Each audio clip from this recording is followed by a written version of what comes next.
Okay, we are now live on Facebook and we are live on Zoom. All right, well, I'll call the regular meeting of the Cohasset School Committee for Wednesday, March 13th, 2024 to order. Not that you all were in disorder beforehand, but it's a part of the package here. So I'll start with a roll call. Mr. Kearney. Present. Ms. Leskey. Present. Mr. Carr. Present. Mr. McClellan. Present, thank you. And Mr. Dial, present. We have a full attendance here. We'll now move on to the Pledge of Allegiance. Pledge Allegiance to the flag of the United States of America, to the republic for which it stands, one nation, under God, indivisible, with liberty and justice for all. All right, so we've got some meaty budget stuff to talk about this meeting. We've got some important guests, or at least a important guest. And I think we'll just get right to it. So that'll close off our agenda block A. And we'll go into, are you, so Public Ms. comment? Collins, Public with comment? Dr. Scullin not here. Yes. Are you doing public I comment? will do public comment. Okay, so Superintendent of Schools, Dr. Patrick Sullivan, any public comments? Not at this moment. Let me just give it a moment. And just as a reminder, if you're online, the public comment is for comments that you want to make to the school committee about something not on the agenda. If you want to make a comment that you have a comment about something on the agenda, kind of a meta comment, you can make the meta comment. We'll come to you when we get to the appropriate agenda point, but we won't discuss that at this time. That air filling should have given enough time if there's any public comment. No public comment. Any public comment for those in person? No, okay. So I think then we'll move on to our invited guests. The Superintendent Student Advisory Council Representative, Ella Lynch, was graciously at our Superintendent Search Committee last night. So she was out late partying with the Superintendent Search Committee. We have an update on that later. So we are exempting her from her presence today. Yes, and actually she also is at Model UN. And she's at Model UN. Yes, So she has- that's why she's. She wears many hats. I think she would have bared it through and done it, but So we'll pass on that agenda item and we'll turn it over to Mr. Grassman for a discussion of the Cohasset High School French Exchange. yes. Thank you, Mr. Grassman. The floor is yours. I will put up the information on the screen. And I want to thank Mr. Grassman for the great job he's done teaching this year in his first year here at Cohasset. Welcome. And really excited for him to be presenting on this. Mr. Grassman. So hi, everybody. Thank you for allowing me to speak today, proposing the trip that it's right there, posted up there. So there used to be a French exchange and COVID occurred, of course. So I'm trying to bring it back. That's my proposal. And so I'm working with the company Forum, and I like using a company for this because all of the insurance is a part of it. And there's a lot more soup to nuts tailoring to the needs of our specific student population, the things that I like, such as the social justice and more immersion activities are really going to be more present than in other exchanges that I've seen other schools do. And so I've been working with Victoria Cordon with Forum of Prometor. I've worked hard to get the price down from $39 to $34.82 by rearranging a lot. I've already been in good amount of contact with the school in Normandy. So this exchange will occur just outside of Normandy, a 12-minute bus ride. And so we're looking to see who is interested. We have a sign up coming up by, I think it is March 22nd. So if all things good, you can roll on and get a registration going along. And he has a lovely itinerary here. You can see it's envious, I would say. I would love to do this myself. Yeah, so we'll have 3.5 days in Paris. Then we get right to the home exchange for the weekend. I wanted them to be there Saturday night so they could have Easter Sunday. It's easier for the families to not really disturb their full day. Easter Sunday is another day that they have with the family. And then we will be touring Normandy throughout the week during the daytime. And as soon as their school is done, we'll be back for them to meet with their families and have the afternoon dinners with them. And then that last weekend is a host weekend again. The Monday is a school visit. then we depart. So they stay actually with families. Exactly. And so part of this exchange, sorry I neglected this part, is that they come here as well.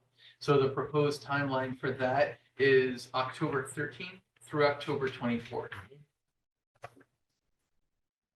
And so that teacher and I will both be working together to gather information and make the matchings for the students. We used to, just for historical purposes, we had an exchange along with Situate students to a place in France years Right, ago. just outside of Paris. Just outside of Paris, yep.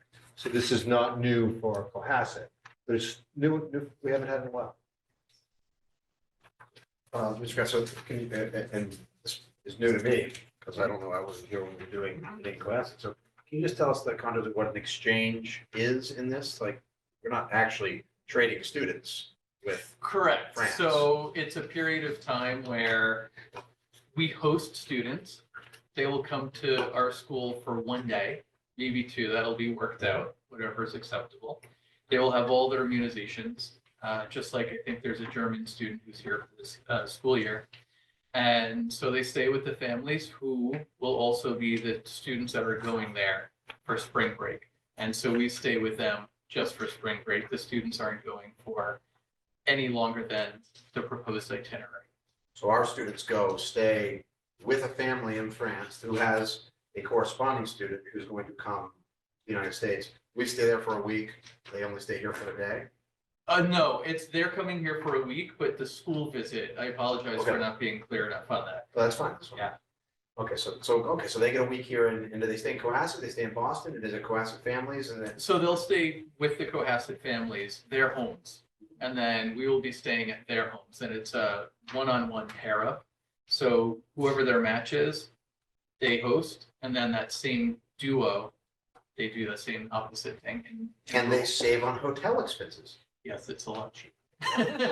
Paris, of course, is what bumps up the price as much, and I was able to talk with the French teacher and get one night, that last night in Paris, taken away to save money. And so where are the, how do we find the families with whom our students will be staying? And I'm sorry, I'm just jumping. No, these are very good questions. So Forum is the liaison. So I filled out a number of questions that detail the profile of our school. And other schools in France are doing the same thing. They match us up pretty much based on our vacation time. So there are 3 different vacation times for every spring break. There's the first week, the middle week, and the last week, and they sort of can overlap. And so that's your first delineation of, what can work, what doesn't work. And from that, you're offered a couple of schools. They say this could work, that could work. You take a look, and then you get to talk with the teachers and arrange how this will work. And so the French school, it's a private school, and they're willing to have many, many students. And I said, ours is going to have the limitation because we'll have anywhere between 10 to 15. 15 is my comfortable max for a trip like this. And we agreed also that she's had 11 years of experience doing these exchanges with other schools. And it was Westford that finally decided to stop doing an exchange. So it's our luck to be able to start up with them. And so she already has the formulaire, the data sheets, where we'll attach a photo, and there are a number of questions to make sure that morning kids, evening kids, families that smoke or families that have pets, allergies, all these things come into play with how we match them. And then so the kids go to hang out together during the day and do these events together and then go back to their host families? So it'll be just so when they come here, they go to Boston, they go to the Cave, they'll go to Plymouth, Patuxent. Our students don't, so they won't be missing school during October.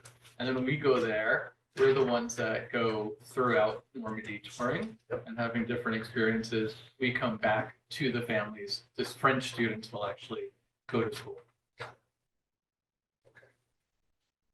I monopolized the floor, but I'll open it up now at this point for for the committee. Thank you, Vice Chair Cullen. You'll go last.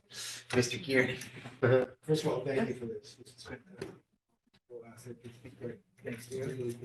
I have a couple questions. Is this for all high school kids? So it's primarily for the students who take French. Okay, okay, so, I know, we also, we have a Europe trip the same time.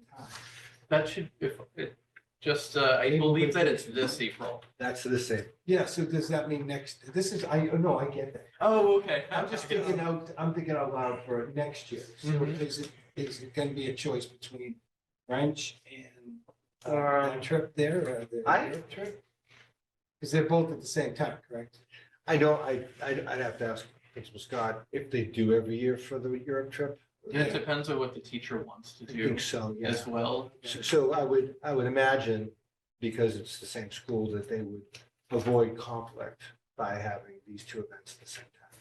And if I may speak to the idea of having run trips since 1999, we tend to go every other year, so we can take juniors and seniors.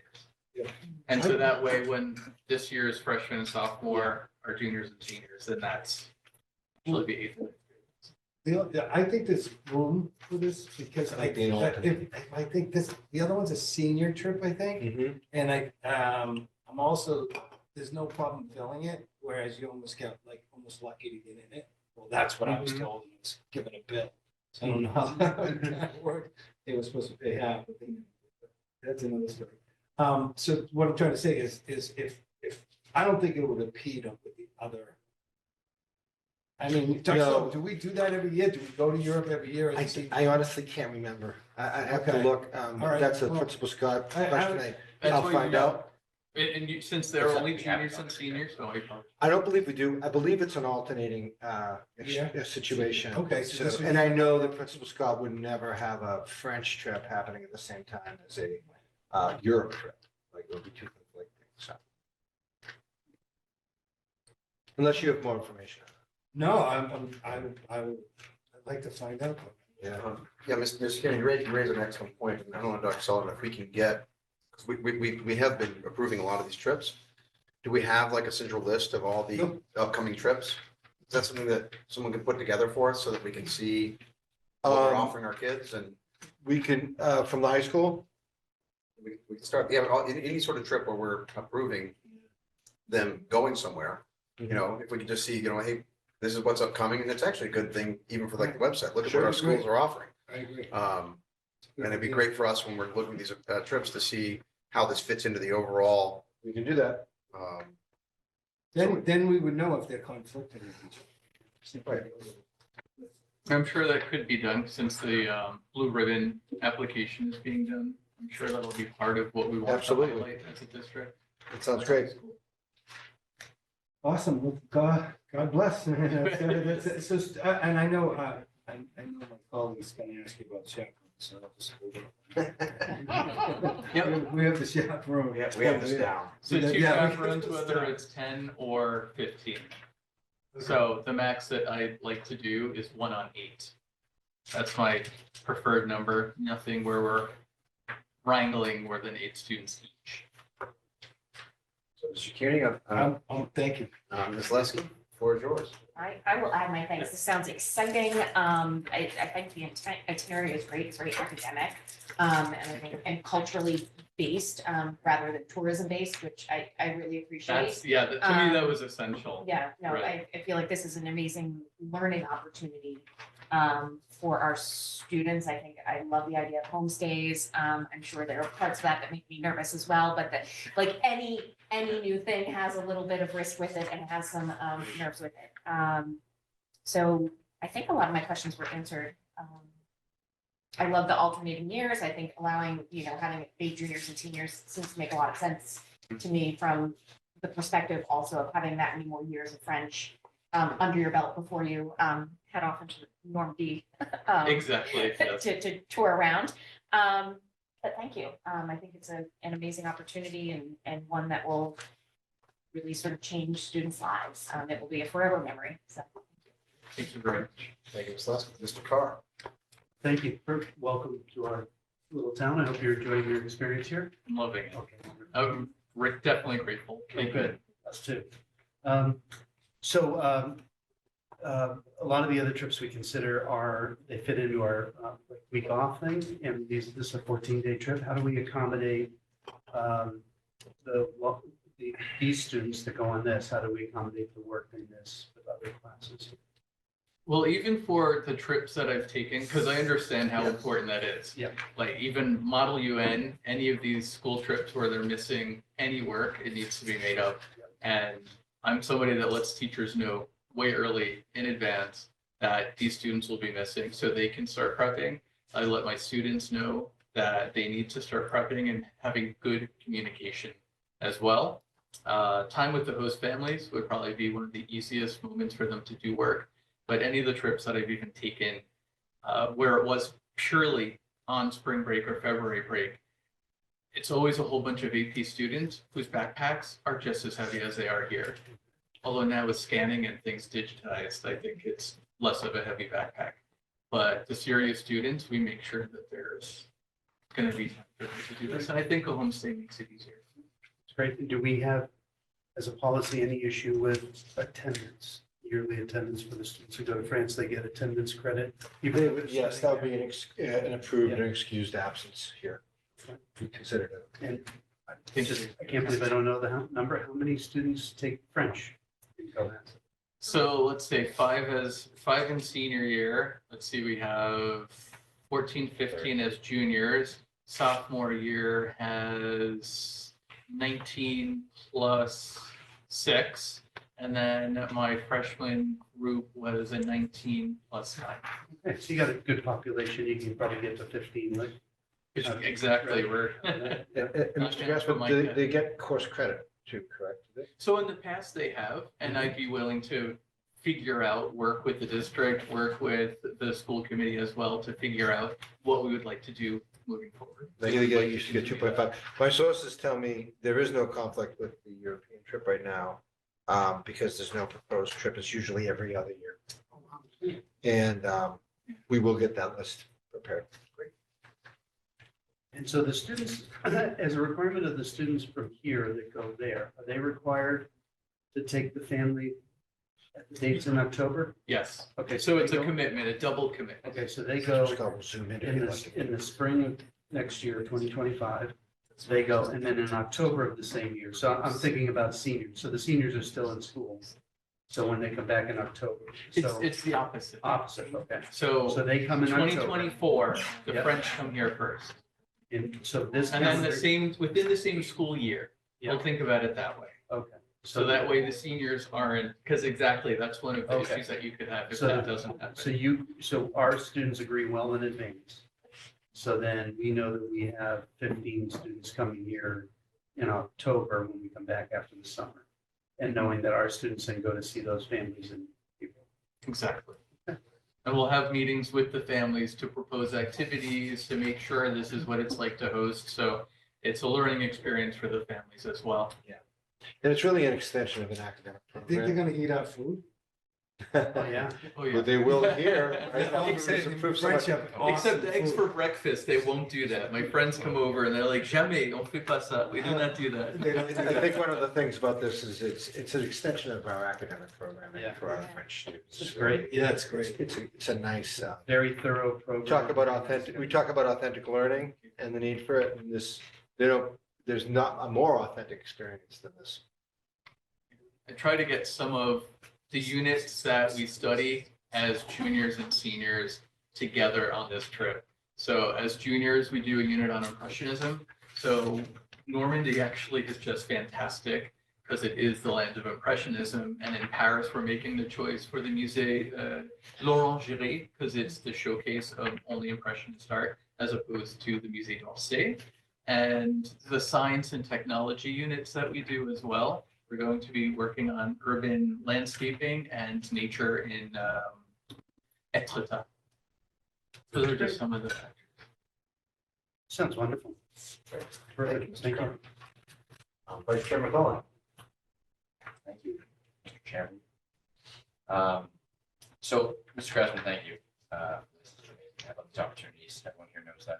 I benefited from an exchange program when I was I didn't go there. We hosted an exchange trip from Argentina when I was in probably middle school and high school.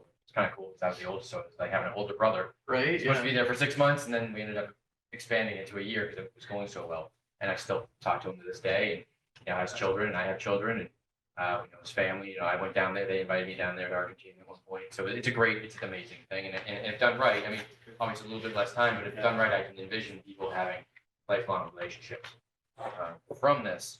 I don't know if I'm gonna have you repeat yourself or not, just because I was trying to digest some of this stuff as you were speaking. So day 5 is when they switch to the host family from. So do they just stay with? So is it our chaperones and the forum tour manager through day 5, and then they switch to the host family? Yes. Okay. And so we stay with French teachers. So Lauren Svensson is the proposed chaperone as well. So Lauren will have a family that she will stay with, one of the teachers, and so will I.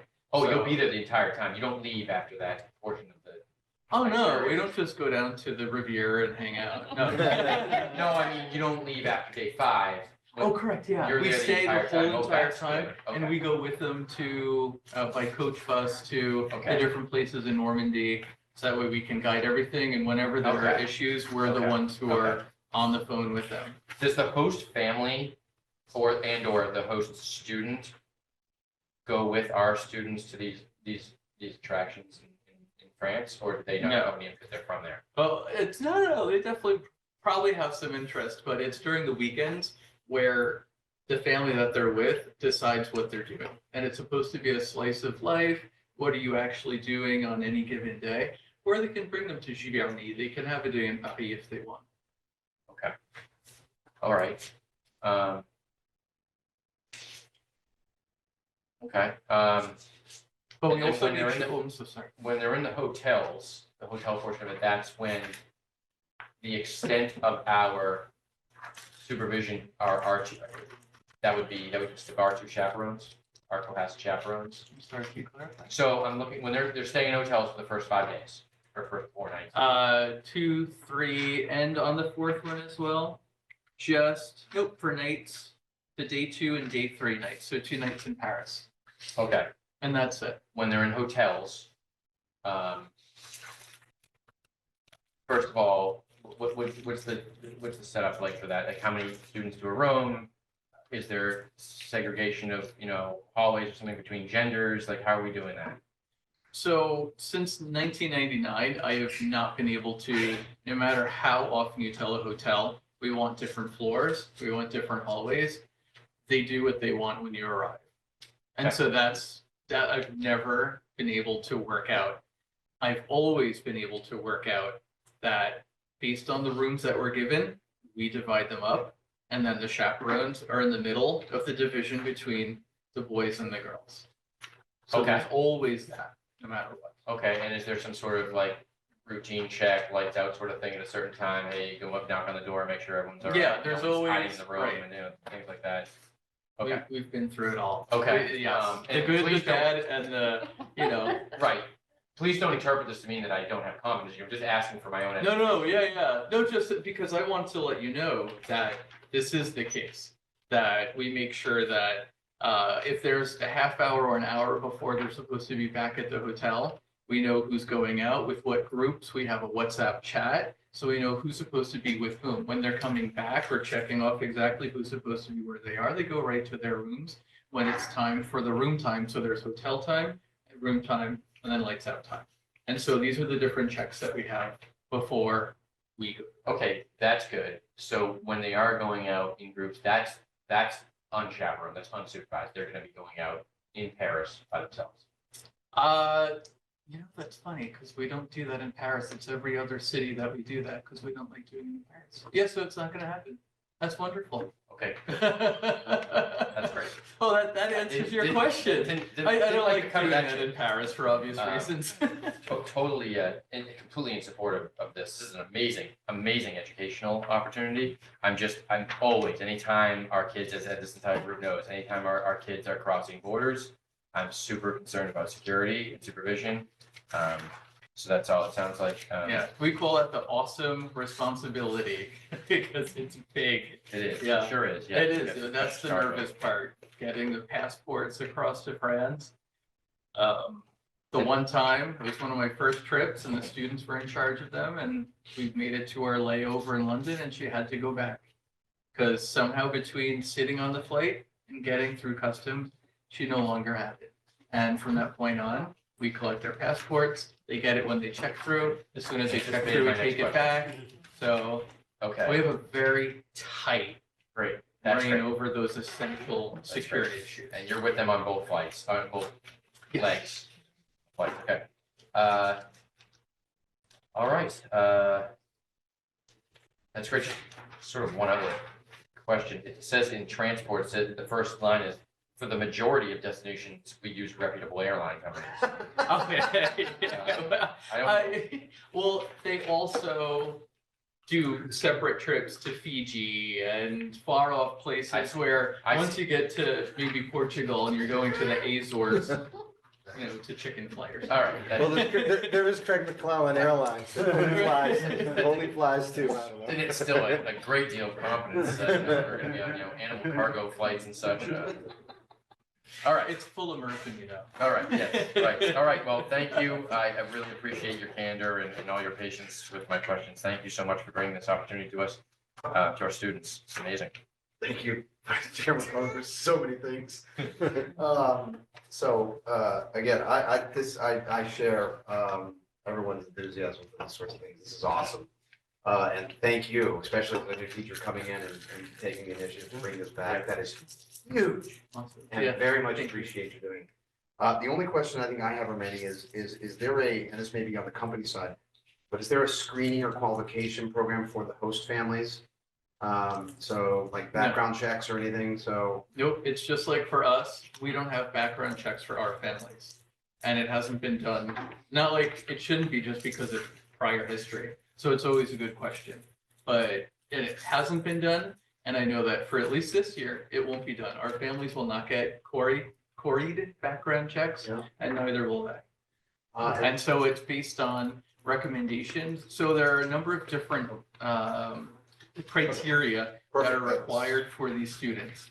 So if there's more than 15, we need them to be seniors, first and foremost, taking AP French, then French 4, a commitment in this year's class. So we're looking at their participation and interest in the class matter, and then guidance and principal recommendation.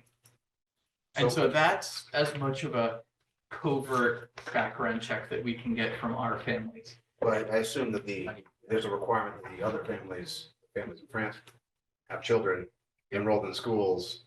So, I mean, there's some level of, we know that these aren't just coming, children deposited in bubbles with strangers, like, No, they're students Yeah. at that school. right, but. So they have we're- to, so they will have children. Yeah, okay. Oh, okay, yeah. Yeah, just making sure where we have some baseline knowledge of Just- where our children. I mean, anyone that volunteers in class prep schools gets quarried, if they're gonna be without, alone with kids. So I understand that. Right, that's why I mentioned that one, because that's the true background check. And my own experience is that it's just not done for any any exchanges, but I welcome that layer if that's what's required. So I don't necessarily know that it's required. what I'm trying to figure out is just how do we get comfortable that that with the families Mhm. with Oh, whom we are yes. depositing our children. All right, so I totally see that, and they're getting paired up May and June.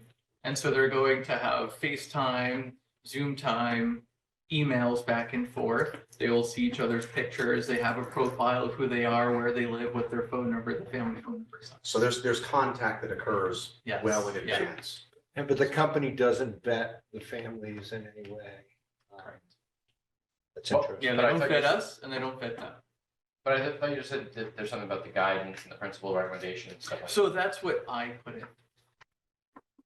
So it's not through the company, but this is how I do my background check for our families. And the French teacher over there does something similar. She makes sure that she's just personally vetting those families. Does that make sense, or am I not answering the question? No, that does make sense. That's my understanding. So we have that.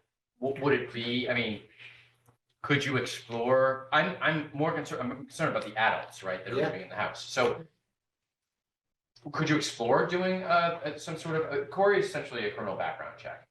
So could we explore adding that on both sides? I don't think anyone that would be, like, if I was hosting, I would have no problem doing that, like, engaging in a choreo, just like when I coach. I'm surprised they don't, quite frankly. Yeah, so could you explore that, with the I think we French should. teacher from France? Well, I'll speak Or first maybe to the English company teacher? concierge that we're working with, Victoria Cordon, and bring this up to her Mm-hmm. before I speak to the French teacher. Because I'll tell you this, Mr. Craftsman, I imagine that the school district or however they, categorize their schools in France, I imagine they have a procedure in place just as we do. So it wouldn't be probably having to reinvent the wheel in order to get that done. Well, Like- we could have our parents as, they'd be considered volunteers. Right, exactly. We could also run this through legal too. I actually do think it's a good idea to pursue that. I think 100%. I think it's in this day and age, I think it's a safety issue. It doesn't, I just would want a little more clarity on what indeed they're doing to vet. I have a question for the school committee, though. Is there a way for any of you to connect with other districts that do exchanges to see what their practice is? So that way, if they're already doing this, we could just Maybe you could do use that. Maybe you could do a little of that research for us. That would be helpful. I will find Or- districts. I don't know where they are, but The, I will. The concierge. And I don't know who to contact. Maybe Yeah, we would- give we you would- the superintendent addresses, the emails. And we wouldn't necessarily know that, but if you know of a program, I can certainly work with you to contact them. But I do think it's a fair request to look I into guess, that. let me repackage. So, and maybe it's just, you have a contact with the company, right? Yes, yeah. So maybe we ask them and just say, is there a way for us to get some baseline assurances or qualifications or certifications or some diligence on the host families in France? So that we can have some idea that, and no one's gonna go over there and get dropped off with like strangers who don't have kids and take our kids off in a white panel van.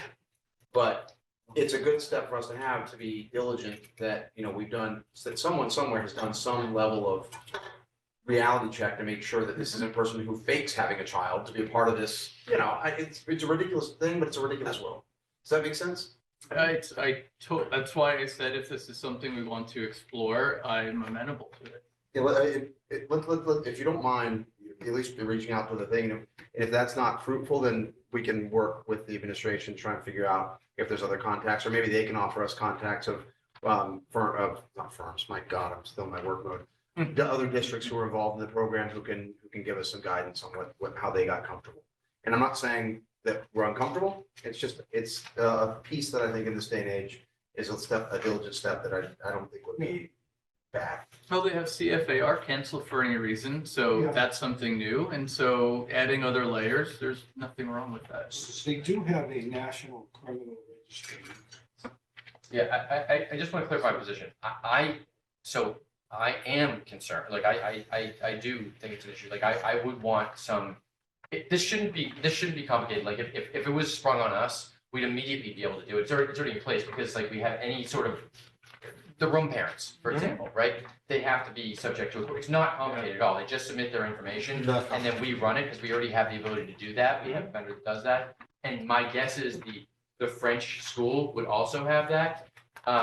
So that's what I'm looking to explore, regardless of what any other district does or what their process is, because I don't represent anyone that sends their kids to those districts. I'm concerned about, I'm glad this was raised, because like, this is something, because this is a novel thing for me. We haven't had done an exchange, right? So we're now, and Ms. Leskey alluded to this when she was talking. Like there's a host of concerns this day and age, and really anytime, it's just, I think, come to light more now, that there's always a possibility of any sort of like, abuse or something like that could happen when our children are staying at someone else's house. So it would be helpful, in addition to what Mr. Dial's talking about. I think that's the bare minimum. Like, I love the guidance counselor, the principal's recommendations, because frankly, that may even be better than a government-run check, because they know a lot of ins and outs about about the personalities and the family. And Guidance always knows exactly what's happening. for sure, the exactly. So that's great. I love that as a supplement to the general background checks that's conducted for any volunteer at the schools. And I would be shocked if a country like France didn't require the same sort of things. And now, if they don't, and there's some sort of major red tape that we have to cross, we definitely want this to happen for the kids, but I think it's worth exploring what process they have in place. And my guess is as simple as ours. We could do this. We could easily do this and provide this to the French families to give them some comfort that there's no one with a criminal record that's residing in the residence that their child is going to be staying at. And I feel like it is something reasonable for us to ask of our French counterparts. And so I just wanted to make sure I clarified that when I said that there are other school districts that might be doing this, that it wasn't to push anything off. It's usually if there's information out there of things that are working, then that's the That's how solution I we're looking for. Yeah. All right, You're I was good. not putting up any battles. No. Definitely. You were great. No, Mr. Grassman, that was. Okay, not being adversarial at all. I'm just, if you sense any, I'm just So concerned. it just about wasn't, kids. I was concerned that you thought I was. No. I don't think you're not. You- concerned it about was kids a at all. Okay, good. It's a good idea. I think the easy question is just to call forum. Exactly. Victoria and say, what is the I French agree. equivalent It's very, of the very quarry? Yeah. In France. Right, Like, because what's that's the step one. equivalent? 'Cause I'm we're willing down to to do do a this. quarry on our families. What is the equivalent? And does it exist and can we put that in place? I think it's just finding out, that's probably the first question and hopefully it has a very easy answer. Yeah. Oh, it's the this. And Right. of course, like parents are used to doing that. I mean, as Craig said, I think Yeah. all parents are used to Yeah. needing to vet it before they're working with kids one-on-one. Yeah, So- and so if there's, As someone who has a child that's in, this realm of thinking about doing it, that's in high school, that would be accompanying me as a parent to know Yes, of course. that this, so I think, I am gonna go back and try to sell this to my son, and that would be a concern to me, so. thank you. I will go as a second. right? So a question would be, No, no. if there's an additional cost, is this something that the district, I have no idea, I'm so new here, would the district pick up that cost Yes, for the it's not families? expensive to do, yes. Okay, We would do, it's not expensive to do. or have a vote on it later, but just Yeah. maybe question out there. Yeah, Maybe this that's is all it. hypotheticals. It is, But it's already. I'm shocked they for the don't. families to be doing that, so the I think many additional. families are already in our district. Yeah, we don't Are have. already doing it. Keith, I bet you you're gonna find out that there's some system in place to do Yeah, I that. just said. Yeah. It doesn't seem like an unreasonable I just thought. gave you the info for the registry, I just told you, we have a registry. Perfect. It sounds like. Yeah. Okay. I'll look into that too. I think it's So- provide that Bring a to level my of son. comfort. I think it's really. So I'm gonna try and close this off quickly, because I think where we are as a Great trip, committee great is trip. high level of support. Great. One open Yeah. question on whether or not we can get, what assurances we can get about the Mhm. backgrounds of the host families before sending our kids over. From a logistical standpoint, this is requested for a vote. Do you need a vote from the committee now, or can we postpone our vote upon to get additional information from you about what the possibilities are for approvals? I was hoping for one now, so that way we could register the French, because they want to know who the families are with enough time. They needed early in mid-March, and You so mentioned I'm it. pushing it to early April. You mentioned it has a cancel for any reason. Yep. So, I don't know that that's fatal, and I think what we could do is grant our approval of the trip, subject to satisfaction of the committee's inquiry on, host family security. Sounds good. If that makes sense. Yeah. So, I already have a motion to that effect, so do I have a second? Second. Motion was made by Vice Chair McClellan, seconded by Ms. Leskey. All in favor? Aye. Opposed? Motion carries unanimously. Mr. Grassman, thank you very much for doing this. Apologies for bringing you through the ringer there. We didn't Yeah, get yeah, but.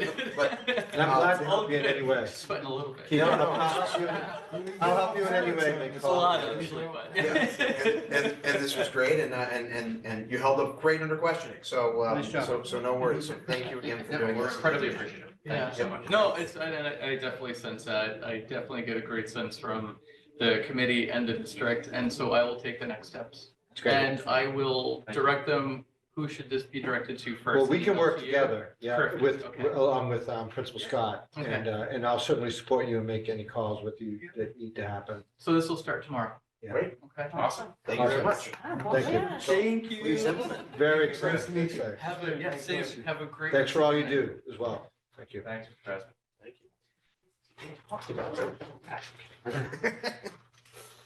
you. All right, so that's fantastic. And Dr. Sullivan, once again, thank you for having a staff that is taking initiative and enabling them Yeah, I'm very to, proud to do these things. of someone who is new to the district, like Mr. Grassman, who has already been here for 2 trips. Remember, he was helping with the Quebec trip. as Did he, I well. was gonna say, did the Quebec trip as well. Tough to learn. So that'll close off our invited guests, which closes off all of our guests. And now moves us into school updates. And so we'll turn over to our superintendent of schools, Dr. Patrick Sullivan, for some school news. Yes, I have some school news to share. Just bear with me one second.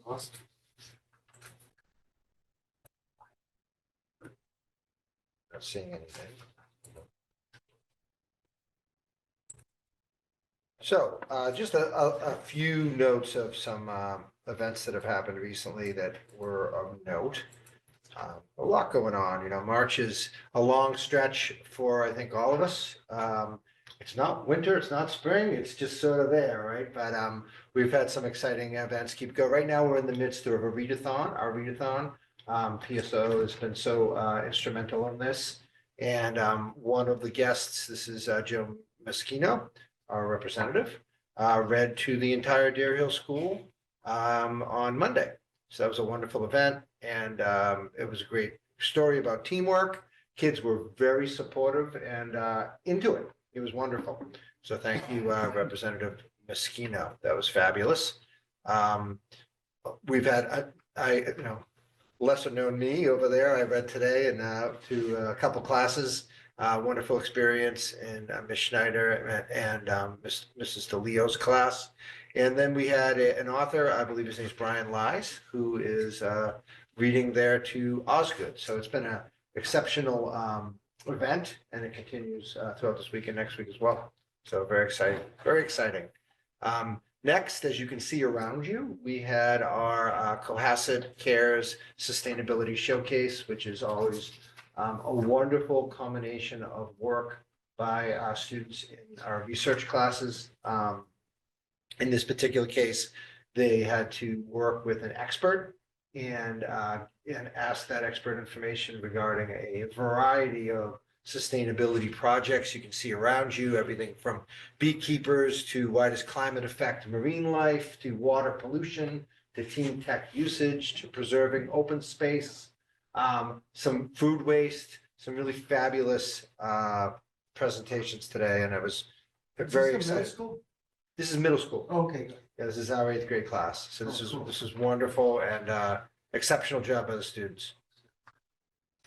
And then these are some of our high school students who are hamming it up here with their 3rd place state finish in the state competition, where they brought their work with CSCR on eelgrass to the competition and finished 3rd. So fabulous work. And a few weeks ago, actually a couple months ago, we highlighted that work that was also showcased in this library. Great work, students. We have a little bit more of a completed look for our Susan McNamara Love the map. innovation. Yeah, that's what I really wanted to show you. The map has been framed. Nice job by facilities. And if you remember, when we were in there for our school committee meeting, there wasn't a complete furniture. So the furniture right Oh, yeah, there, wow. that wasn't completed. It now is. So it's pretty much, although we can add a few things. And I think in the future, see the bookshelves right where my arrow is. Those bookshelves, there's a plan to perhaps do a different grant where they can be a little bit lower and can have some flow, which would open up that space for more collaborative area as well. And it would really open up our access to our innovation lab, In the which is back. on the other side. Yeah, yeah. It's a that's great nice. feature. It just wasn't in the budget this time, Okay, but that would open up the space even more. so that's on our wish list. It's an amazing space. It's Yeah, just truly an okay. amazing space. Love the colors. It was, yeah, it was great. And this is Deer Hill. Deer Hill had a PSO dance, which was, I wasn't at it. I'm told it was out of this world. Everyone danced and This is middle school, right? Principal Sullivan actually texted me from the event saying she could not believe it. It was the enthusiasm of the I guess cannot believe it is not the right term. She was very enthused by the enthusiasm of the families. Is that Principal Sullivan dancing right there? Yes, it is. You can see Okay. Principal Sullivan dancing and What a great- everyone was dancing, and I guess it was just a wonderful event all around. So thank you, PSO, for your help with that and whole of the Deer Hill community. Great event. Speaking of a nice event, we had our, well, I'm sure we'll talk about it when we get into the subcommittees, but we had a food service subcommittee meeting Great lunch. at Deer Hill. And it was great. It was an excellent lunch. They had organic burgers. And we were able to talk to the students, get a sense for how their lunch was going. A lot of smiles, a lot of clean plates at the end. That was good to see. And we enjoyed it as well. And you can see Mr. Cordone there with the subcommittee, which includes Vice Chair McClellan and Mr. Kearney, Ms. Owen, myself, and Principal Sullivan. Well, Principal Sullivan was not on the committee, but she was at this meeting because it was in her building. So that was a lovely event. You can see the menu down below, although it doesn't come out well on the screen, but it's that lights up and it's just more inviting for the kids as they select their meals. Just a shout out to our sports teams. Our girls basketball team did get to the Elite Eight and lost in overtime to South Hadley. Although Sarah Jeanette did hit 2 foul shots with no time left, I'm told. So that was not a surprising outcome for her because she's a very clutch player. But the whole sports season was excellent. A couple of hockey players recognized there, and our boys basketball team did wonderful. Our swim team did. Our ski team, it goes on and on. It was a really lovely and a successful winter season. Congratulations to Athletic Director Rotundi, all the coaches, and of course, all the student athletes and families. Just advertising, there's a college admission night on March 19th at 6:30 p.m. in the auditorium. It's a panel discussion for families who are interested. And you have representatives from some universities that our kids attend regularly who will be talking to them about the college admission process. That's What a- grade is that now? That, I'll find out exactly who it is, but I believe it's for anyone who's interested. Yeah, it says juniors and their parents. Okay, cool. Oh, it's juniors and their parents. Good clarification. Yeah, no, it's fine. I kind of figured that. But I just Yeah. wanted- Juniors and their parents, I should, So juniors this year. yes. Because they're nearing that. Yeah. This is another wonderful event, ties right into our culture of responsive teaching and our family engagement practices. This event was fantastic last year. It's called the Mosaic, and it really brings in and shows the multicultural families we have in Cohasset. And it was a really proud melting pot of everything that we have going on. It was wonderful. They had, we'll have again, groups from different cultures who will be performing. We have food that is made and served by different families. It should be a wonderful event. And of course, we'll have a table, our leadership team will have a table. I don't know if the school committee wants to join that. We'd love to have you. And we will have representations of our cultures. Our particular group has a lot of Irish culture, so we'll have a lot of Irish stuff, but that'll be, I'm a very boring background. I have like completely Irish culture, not boring. but Sullivan? Very singular, I should say. Anyway, that's a wonderful event. Very excited for it. That's it. I just wanted to highlight that. And yeah, we continue to trek on. Dr. Scollins could not be here, but I will update when we get to the academic initiatives, just a couple things that she wanted me to update, unless you'd like me to do that now.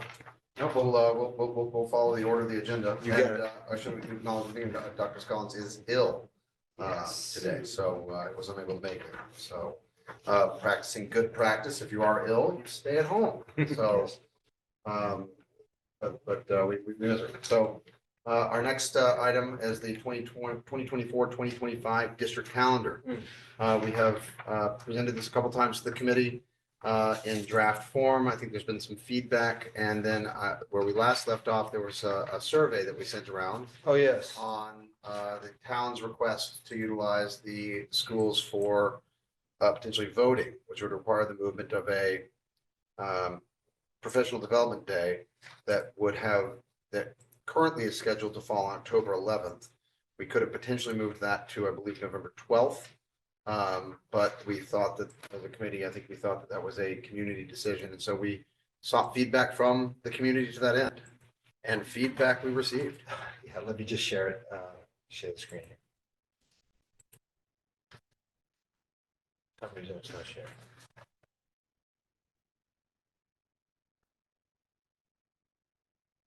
Yes, it is. It's just user error. Okay, here we go. So very happy about our responses. We had quite a number of responses. Just 534. it we looks like. sure did. Just find where the arrow is. How many? 534. From families, or is this from families and students? This is from families. Oh, I'd like to note that that's more people than gave their opinion about the superintendent qualities. Yeah, I can't. Glad that- Well, I will note here This that is more important than that, I guess. I will note here that this was attached to the superintendent's newsletter, and families could vote more than once. Okay, I'm happy I got it finally up on the Well, screen. ours was also attached to the. So here we go. We have 534 responses, which is a great amount of responses. Yeah. And if I hover over here, you can see the amount. So we had 465, which is 87.1%, say that they would prefer Friday, October 11th, which again abuts Indigenous Peoples' Day, which is how we'll term it, on the 14th, providing a longer weekend. The other option was Tuesday, November 5th, which would have been a no school day. Our teachers would have come in and we would have had voting at Deer Hill because they are looking for voting locations. Remember, we did decide that June 8th, there will be voting at Deer Hill, an operational decision really, but that's a Saturday, so that's happening. But this is something I know you were considering, and that's your data. So there's the data. So somewhat ironically, we took a vote to see whether we should allow voting. And the answer was no. So I think that's just, that's interesting. Now, I want to make one thing clear. Sorry, what was the question? Was that please choose one option for professional development day? Was that- Yeah, but in the question, I said right here, the Cohasset School Committee is gathering information from families regarding the following two choices Right, I for a remember full that. professional development day, which would constitute a no school day for students next school year. Professional Development Day on Friday, October 11th would create a 4-day weekend, as Monday, October 14th is recognized as Indigenous Peoples' Day by Cohasset Public Schools. Professional Development Day on Tuesday, November 5 would allow town voting to take place at Deer Hill. Please choose one below. Please also feel free to contact the Cohasset School Committee on this topic. So it's a pretty thorough explanation, and that's the results we got. Now, was this just have one question to the families? Because I didn't get it, but I think that's unbelievable responses. Yeah, it was in my newsletter, and Okay, I also sent it separately in a separate email, so you should have received I that. think that's, It's also a very simple survey. yeah, So, and Vice Chairman One Flynn click. made the point about the superintendent survey. That was a very complex survey. So I think that also relates to response rate. Yeah. I do want to make one point ultra clear, at least from my perspective. The decision of where professional development days falls is a school committee decision about the calendar with the advice from the administration. I don't want people to take a precedent that we were seeking public feedback for future professional development days. This was a particularly specific situation and thought feedback would be helpful, but I don't want people to think that's a precedent that we'll be doing for the calendar going forward. except It also, just to clarify, from a contractual standpoint, the CTA also has presented their thoughts on this, which, if you'd like me to share throughout, I can. Yeah, I think that's part of our obligation in reviewing the calendar, their Yes. CTA thoughts. Yep, So yep. happy to defer to you on if you want to go through the CTA's thoughts on the Well, I will for this particular one, because they did say essentially regarding the PD day on primary and election day, said most remarks were neutral, but some comments from Deer Hill were concerned about the lack of consistency for students in November with the amount of days off if voting did occur in November. It does occur in November, but I'm sorry if it was a day off. And that's just what they voiced, because there are, obviously you have Thanksgiving, a couple days off there, and what's another holiday? Veterans Day. Veterans Day. So that was one of their thoughts. So just for your food for your thought as you make a decision on that. So it sounds like the CTA, to the extent that they expressed the view would be to retain it in October rather than move it to November. Right, they did. Would you like me to go through some of their? So, well, that was one open item Yeah. I know we had on the calendar. Yeah. And so we had, in our last meeting, we had not yet had the benefit of CTA feedback, I Mhm. believe. And so, yeah, I think this is a nice Okay. segue to their overall So, feedback. so the other, couple other feedback items was about, they felt that there was a common planning time loss on half days that occurred during the middle of the week. And they were hoping that Monday and Friday would provide a more equitable, would be more equitable for common planning in terms of grade level teams if we did things on Monday and Friday, because we don't have common planning scheduled then. And just to direct the committee's attention to the areas, I believe we have a half day scheduled for the 23rd of October, the 20th of November, 27th of November. So these are the ones that they would want. It's the conference days. Part of our worry in putting conference days on Friday is that you might not get, if it's a half day, you might not get a good amount of student attendance. So you moved them to the middle. Quite frankly, we're aware of their thoughts about common planning and in the situations where those issues have come up, we've taken measures to compensate for that and work with the CTA. So that's my feeling in talking to the leadership team, that, you know, we recommend maybe staying with the way it is, but I do understand their point. And I assume, just for the committee's benefit, that the calendar in front of us, including the materials, includes your recommendations. It does, it does, but I It's not that you had to assess these, but this is. no, but to be clear, it is the school committee's purview. The CTA's feelings is they would like to move away from middle of the week half days. Can you explain their position a little bit better?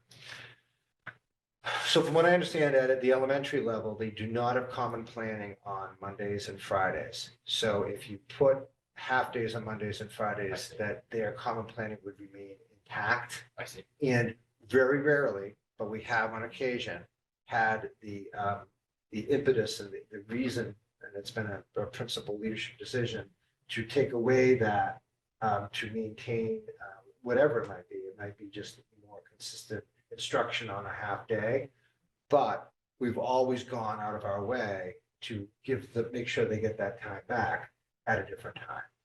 So that's it. Again, the thought is we continue to do that, and that we would make sure that we work with them to do that. And again, we're more concerned if we put the half days on those days in front of, on a Friday or Monday, that you're going to lose attendance. And student attendance is so crucial right now. That was our thinking. So the next item was about a half day before December break. So I also can see this point. So they said the last day before the December break was a half day this past year. And staff have requested that it be continued for next year as well. The difference is the proximity between Christmas, which next year is on a Wednesday, middle of the week. So they already get Monday and Tuesday off, which are full days. So to make it a half day on Friday, when we set the calendar, it didn't seem appropriate, because again, student learning is at a premium. I do understand the consistency where you say like every day before Christmas or before the holiday break, the winter break is a half day. But still looking at it, we still kind of felt that day should be a full day, and that maybe the committee considers in working with, just making sure you articulate this to CTA moving forward, that there's some sort of a system like we have for the first day of school now, where in our contract it's articulated that if Labor Day falls on the 3rd or earlier, school starts after Labor Day. And if it's the 4th or later, it starts before Labor Day. Maybe it's a situation where if you have the Christmas Eve or the day before Christmas happening on a certain day, that you would have a half day on that Friday. Right now that we're And that's- sticking with it as is. And then that question is not before the committee at this point. Right now, what is before the committee is the calendar, which does The not draft. include a half day. It's obviously, this is our calendar. We can You can do whatever you So want. I will open all this up for comment, but we'll continue through the CTA comments. The next one is a matter of the January PD day, which I believe is set for, in this draft calendar, I think it's the 18th of January. No, it's the 17th of January. I take that So back. 17th half day. Yep, which again is before Martin Luther King Day, which we know we can't move, which is on the 20th. This particular thought is about iReady, and that iReady testing needs to be scheduled for after day 90. Therefore, analysis of the data has to take place afterwards. If the January PD day could be rescheduled later in the month, that data could be more effectively analyzed at that time. But what I would say is that there's no guarantee that we're using that January day for iReady analysis. We do analysis of data in several ways. And that happens within school, that can happen at other times. So I wouldn't want to commit at this point to having that even be the purpose of that day. So, and we certainly are a district that looks at data in many ways at many different times. So that's my food for thought on Thank that. you. Finally, they did have a thought about Good Friday. They said Good Friday as an in-school day has caused many logistical problems for staff. While it is appreciated that days off for religious holidays in principle is problematic, having this day off is consistent with surrounding communities. There is a special concern next year with Good Friday occurring right before the April break. So if you look at that, I think that means that, I think the thought is that even less people would be there on that day because of Good Friday. But the other argument is if you do have Good Friday off there, you have 2 half days before it. So it's actually, it makes sense to have people have the necessity to be there on Friday, or more folks might actually take it. They might take those two half days off. So there's a lot of schools of thought with that. From a leadership administrative perspective, we feel this is a community decision, and we would stand by any decisions made by the community either way.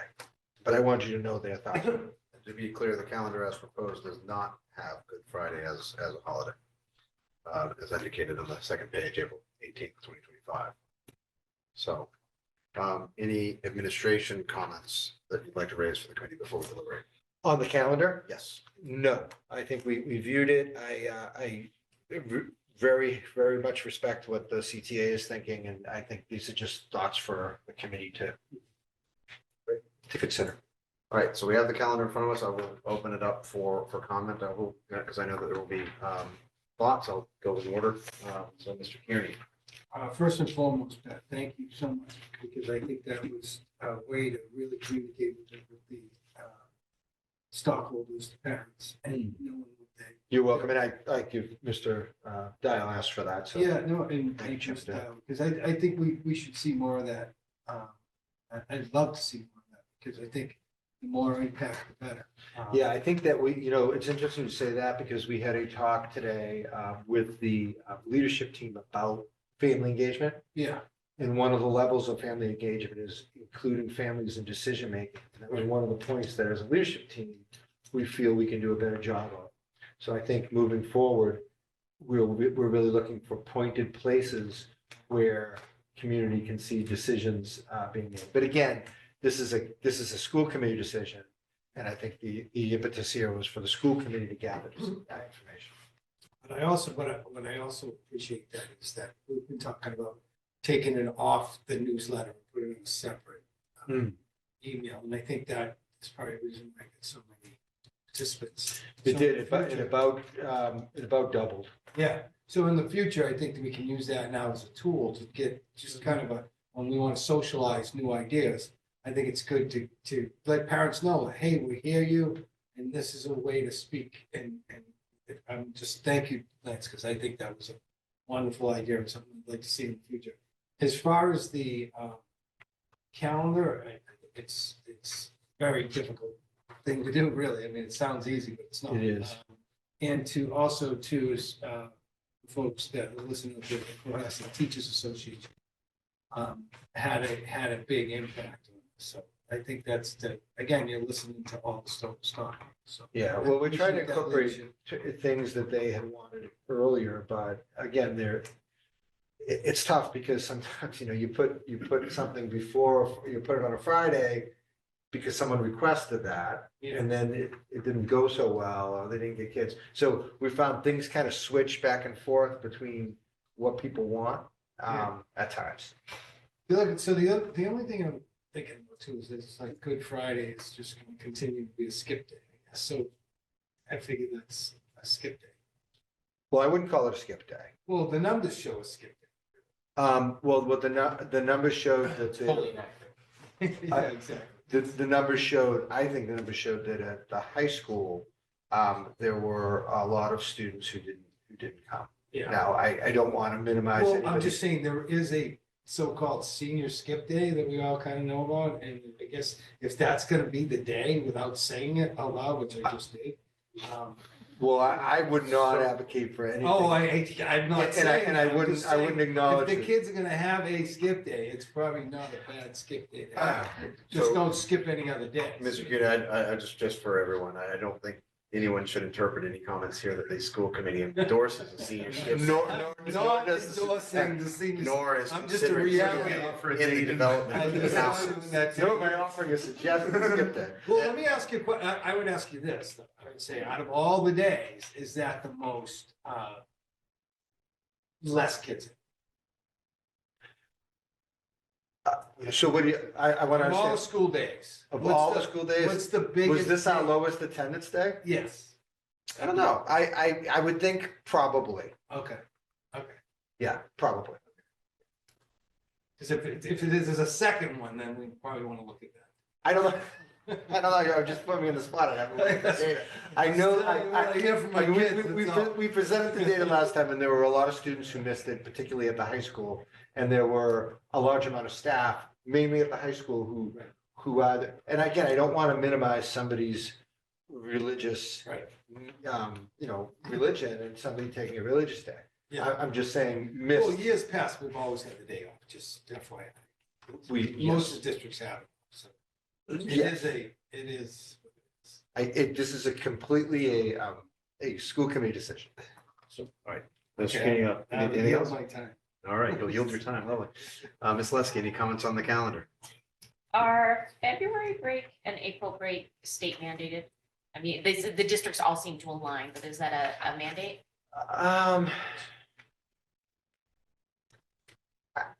No, I don't believe they are. It's 180 days. I don't believe that they mandate that February. I think it's practice. So you could just move up April break next year and it solves the problem for next year. So if you do that, then remember, there's a lot of things with that because you have staff who have kids in other districts, and then they'd have all their kids off on a particular week. And we'd have all, or even a particular day. So it doesn't jive in that way. Also, there's sports and other activities that are all Okay. set around So April too break. many moving pieces. There's to- there's a lot of moving pieces, and Great if you I could. think quite honestly, some of the same problems that we're Same coming here. up with for not observing Good Friday, operationally, would be akin to the same problems if we move April break, if you'd be off kilter with when other people are off. Which is a good thing. It's a good thing. I would disagree from an operational sense that it's a good Yeah, thing. no, I get it. But I understand this is not necessarily an operational decision, it's a principled decision. But it certainly is a decision based from a community. So that's any other questions or comments? Is it sort of similar rationale for the placement of those 2 half days directly before Good Friday? Which half days? The two, April 16 and 17, are those there because there's no other places to put them? No, those are set by those are the CMS and CHS conference days. Those are set really by the two principals who felt that was the most appropriate time based on their academic calendar, knowing that they have to have the same day, different days, right? Mhm. And that that's based on the time period that would provide the most input to families. Okay, because I'm just thinking about the proximity to a vacation week and whether or not it makes sense to do them a week earlier, but if it's been thought that that's the moment in the trimester when the most information is available. Well, to the problem families. with that is that if you look, the high school report cards are available on the 11th. And if we move them to the 9th and the 10th, it's actually before you get your report cards. So it's set to know, like, the idea is you get the report card and then you create a conference. So, and again, the report cards are all paced out equally Mhm. with the appropriate amount of days in each quarter semester. That's it. Thank you, Ms. Sussy. I love your out-of-the-box thinking, by the way. Yeah. Well- We should think about these ideas. Let's not take anything for granted. They're good thoughts. So, I'm thank just giving you the operation. Well, I mean, I think it's also helpful for people to know and for me to know that it's been considered. Yep. And that there are actual reasons for why things are where they are. And, you know, I like the idea of I don't want to create rethinking a our, calendar. I right. just want to know. Yeah. So Mr. Carr, thoughts, questions, concerns? I think this is a great cut in. Mr. McCollum, thoughts, questions, concerns? Not sure, we're voting on this. There will be a vote. So- I'll ask for a vote to approve the calendar as presented. If there were changes, we should agree on them. And someone would make a motion for any changes we're putting on this. Right, so I feel like there hasn't been a lot of discussion. So there are four primary issues in the CTA, right? We got There, the common planning time issue, which my question there. there were five issues raised. There were five? Okay, what was the last one? That was about Good Friday. What was the penultimate one? January PD? It was January PD. What did I miss? Maybe what was the First, first the one? anti-penultimate one. Yeah, what was the Well, first one? Latin's not as good. So the first one, the first one was about primary and election days, because I know. you Oh, understand. okay, all right, that's what the one, okay. And they really So it just blended felt into the that survey. November Okay. was a disjointed month particularly if we threw another day off for kids. Okay, all right, so and then we got the common planning time issue, which Monday and Friday days. my question there is, it sounds reasonable what what building and district leadership are doing there to address that is to make sure that that's worked in, if that's taken away. But my concern is if we are doing that, then why are they still raising it as an issue? I feel like we're not rectifying it entirely or satisfactory. Well, without getting into contractual matters, I know the session, I think we'll be. So remember, they're thinking that, I don't think we should get into that right now. Okay, all right, well then, that's fine. Then that's something we can bargain about in executive session when the time comes. Well, But I think there is some information we can probably discuss, because Dr. Sullivan and I talked about this, and I think we can get the contours of the idea. So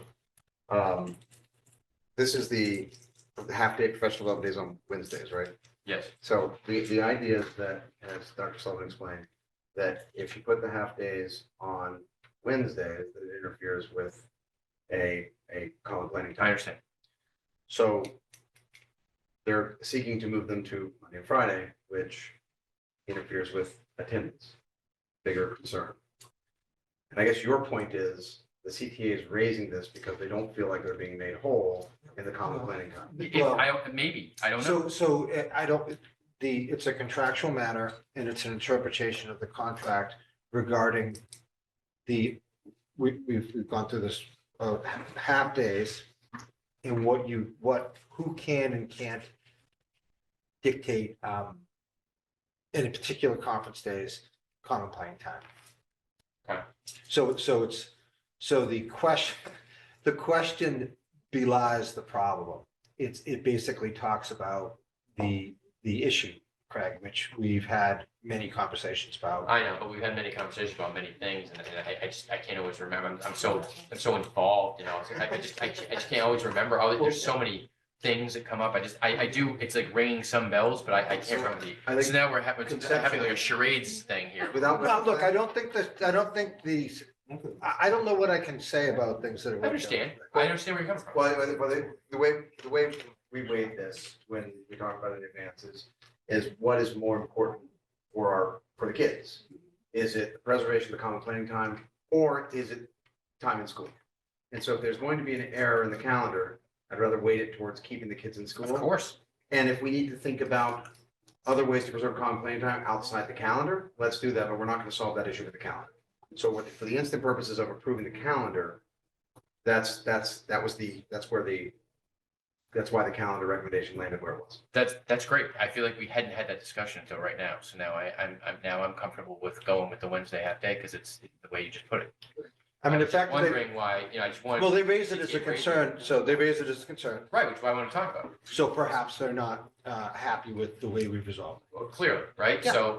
But now we can resolve it through different avenues, not necessarily with this decision. But we feel we do, Checking that we one feel right we off. do resolve it appropriately, and we Of feel we course. resolve it contractually appropriately. I But understand, that's not an issue for the calendar. right? So it's, So, we'll okay. leave that aside. If we need to talk about a future agenda item or an executive session, we can do that. But for the purpose of the calendar, we'll stay focused on that. And that's what I'm trying to do, Mr. Chairman. And so then the next thing was the half day before winter break, which, was presented that it seems like the impetus behind that request is consistency, which to me has very little pedagogical value.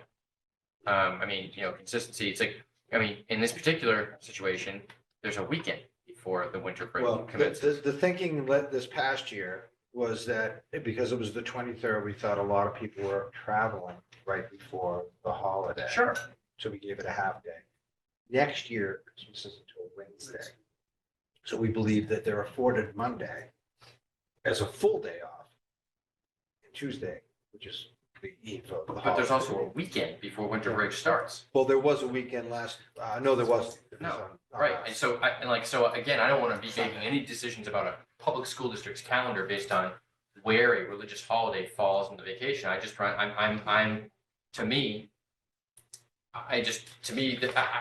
They're just basically saying, unless I'm wrong, that we should always have a half day before winter break. Well, they just want to be consistent, and I understand, they want consistency, and I get that. I'm just saying, like, we tried to make accommodations. We want a full day when we can have a full day. We just felt like more families could have used that half day that particular year. Sure, there was a reasonable basis for that, right? But when there's a weekend preceding, so 2 days off preceding a week and a half off. That's why the draft, Then it's like, makes no that's why the sense. draft has it as a full day. Right, exactly, and you would explain that, so I was just trying to have this, all I'm trying to do here is go through, you had listed all these CTA concerns, Yeah, and as the chair appropriately pointed out, it's incumbent upon us to consider them, so, and I feel like we didn't really discuss all of them. Yeah, this We- is great. So that's what I'm trying to do. Mhm. So, okay, so done with the winter break thing.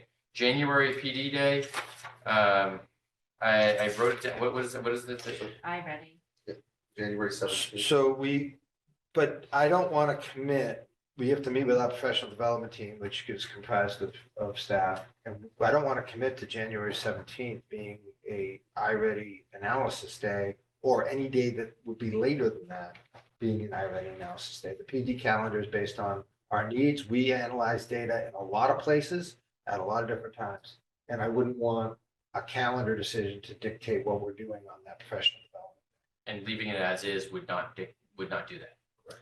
Leaving it as is where I don't want to You move it, recommend. I don't want to move it for that reason. So Where it is fine. Underlying the CTA request is the idea that this PD day will be used for iReady evaluation. Well, that's what they said. Dr. Sullivan's point is, we use PDAs for lots of things, wouldn't necessarily use it for iReady evaluation, so we'd like to keep it where it is. And we also put it where it is because of Martin Luther King Day being the 20th, and we know that there will be some people, that'll be a low attendance day. There's nothing we can do about it. It will be, because we have the 20th. People will take them on. Okay, and that leads us to Good Friday, which people have strong feelings about. However, when we first did this and implemented this change, we went through the process that we always do. We introduced it in public setting, told the community what we're thinking. Then we had a meeting where we discussed it and allowed anyone to share their perspectives. We had the discussion, we deliberated on it for a while. People did share comments, as I recall, about it. And then the third meeting, we executed and we decided to do away with it. My position is that it was a very appropriate decision because it was the only religious holiday that a public school district is observing, and it's just inappropriate. Now, I understand that practically speaking, the community may largely be or practice Christian religions and therefore observe that holiday, and as do some of the surrounding communities. But that we're not a Catholic or we're not a Christian institution. We're a public institution open to all. So when some other group comes and says, well, this day interferes with a very important religious holiday for our faith, how is it that we're then able to tell them, sorry, that's not convenient for our community? I think that we have to put equity above convenience is what I'm saying. So, and it is, in my opinion, indisputably appropriate for a public school district to do that, even though I understand that practically it may not make sense to a lot of people, but we had this discussion and I don't know why we would go back on that. I guess, people are always welcome to raise it, right? And we can always reconsider it, but that's my position. I think that was a great decision that we made, and so I'm just making my position now. So other than that, those were the issues. Then we had the voting thing, right? Which next time I do a survey, I'm going to start it with who wants a 4-day weekend, and then we're going to get everyone to respond to it, I think. But yeah, so that's my position. Thank you. Appreciate it. Thank you, Mr. Pond. Great conversation. I have no comments other than to say that I support the calendar as proposed including materials. So unless there's further discussion, I'd entertain a motion to approve the calendar as presented to the school. Motion made by Mr. Kieran. Do I have a second? Second. Seconded by Ms. McClellan. All in favor? Aye.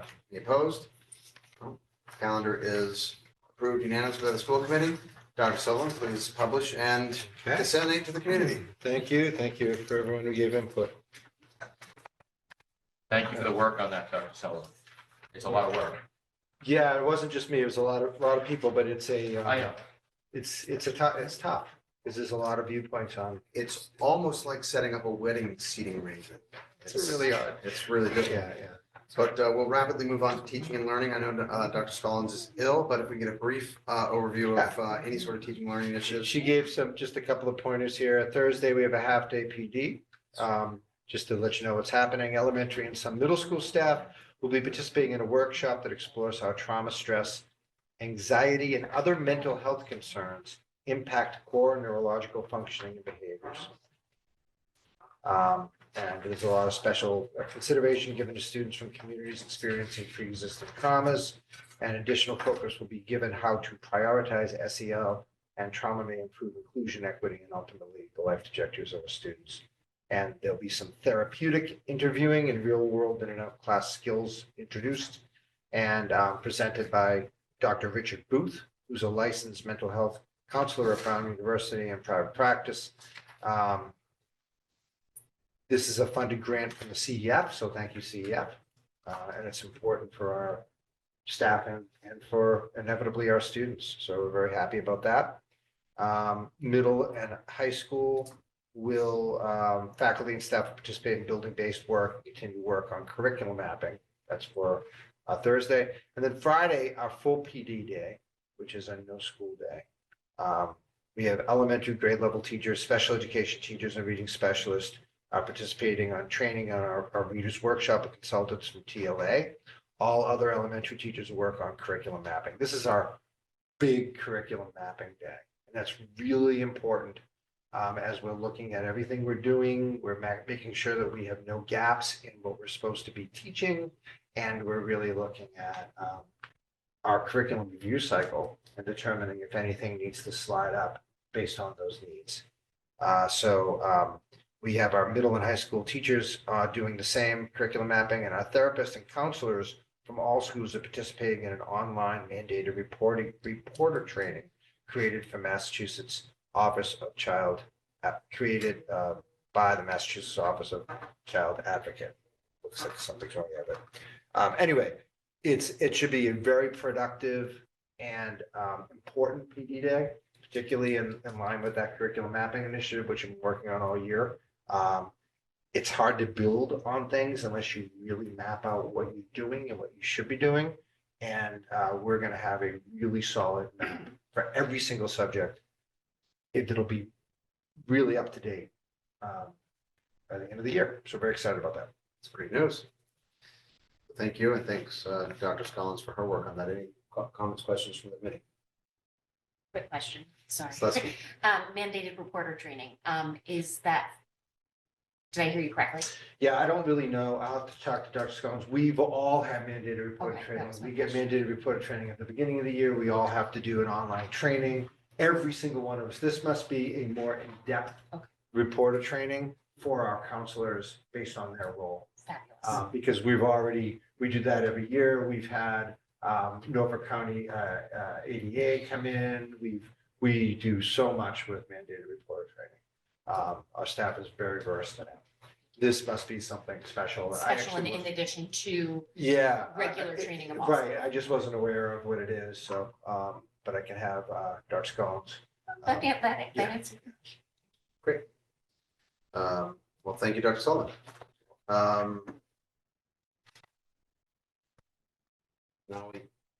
Now we move on to budget resources and governance.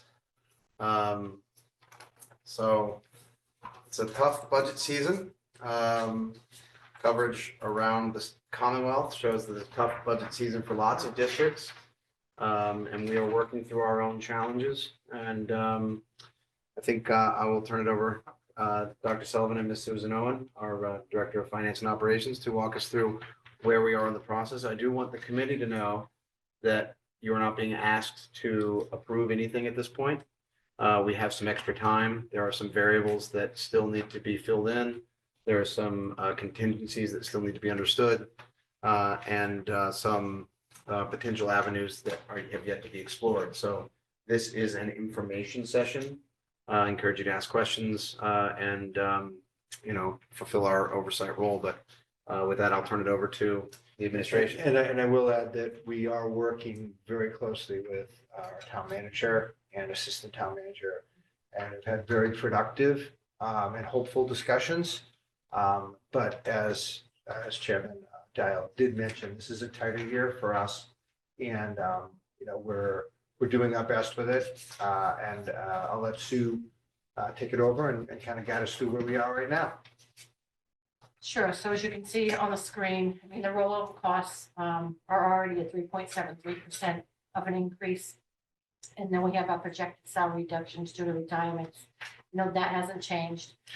We've met multiple times with the town manager and the assistant town manager.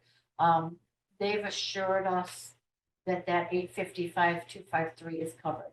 They have no worries about that. Let me explain the projected salary reductions due to retirements, because it might not be clear to people. When we have folks who retire, they're typically at, because of the years in, and of course, the education that they acquire throughout their careers, are typically at the top step in our columns and ranks. And we are usually able to hire people. We want to hire the best candidate, but it's very rare when you have someone at that level move into another district. Typically, there's a savings incurred on that retirement. So this is an estimate on that and some other financial matters that we will be saving it. The town took that into account, covered our rollover. So I just want to be clear on terminology. Nothing is yet covered or guaranteed at this point. We are receiving indications from the town that there's available funding Yeah, I'm sorry. in the amount of 855,253 to cover our rollover, which is the overall 1.035 less the 180. Now, just to give a little more clarity, because I learned this today and I'm very excited about it, that I learned it, so I want to share it with people. So the salary rollover, the machine that we have to come up with that assumes a steady state of staffing. We do not have a steady state of staffing. We know that we have a few retirements coming in. And so that's why we start with 1.035, because that's what our machine calculates. Then we have to adjust that by the people we know who aren't going to be here. And we know that they're on the higher level of the staffing. All of our staffing is paid based on years of experience. So we assume we hire replacements at a lower salary level. And that's what that number is. So we believe, assuming we're replacing our retiring staff with lower paid staffing according to the contract, that our actual expense for next year is 855, 253.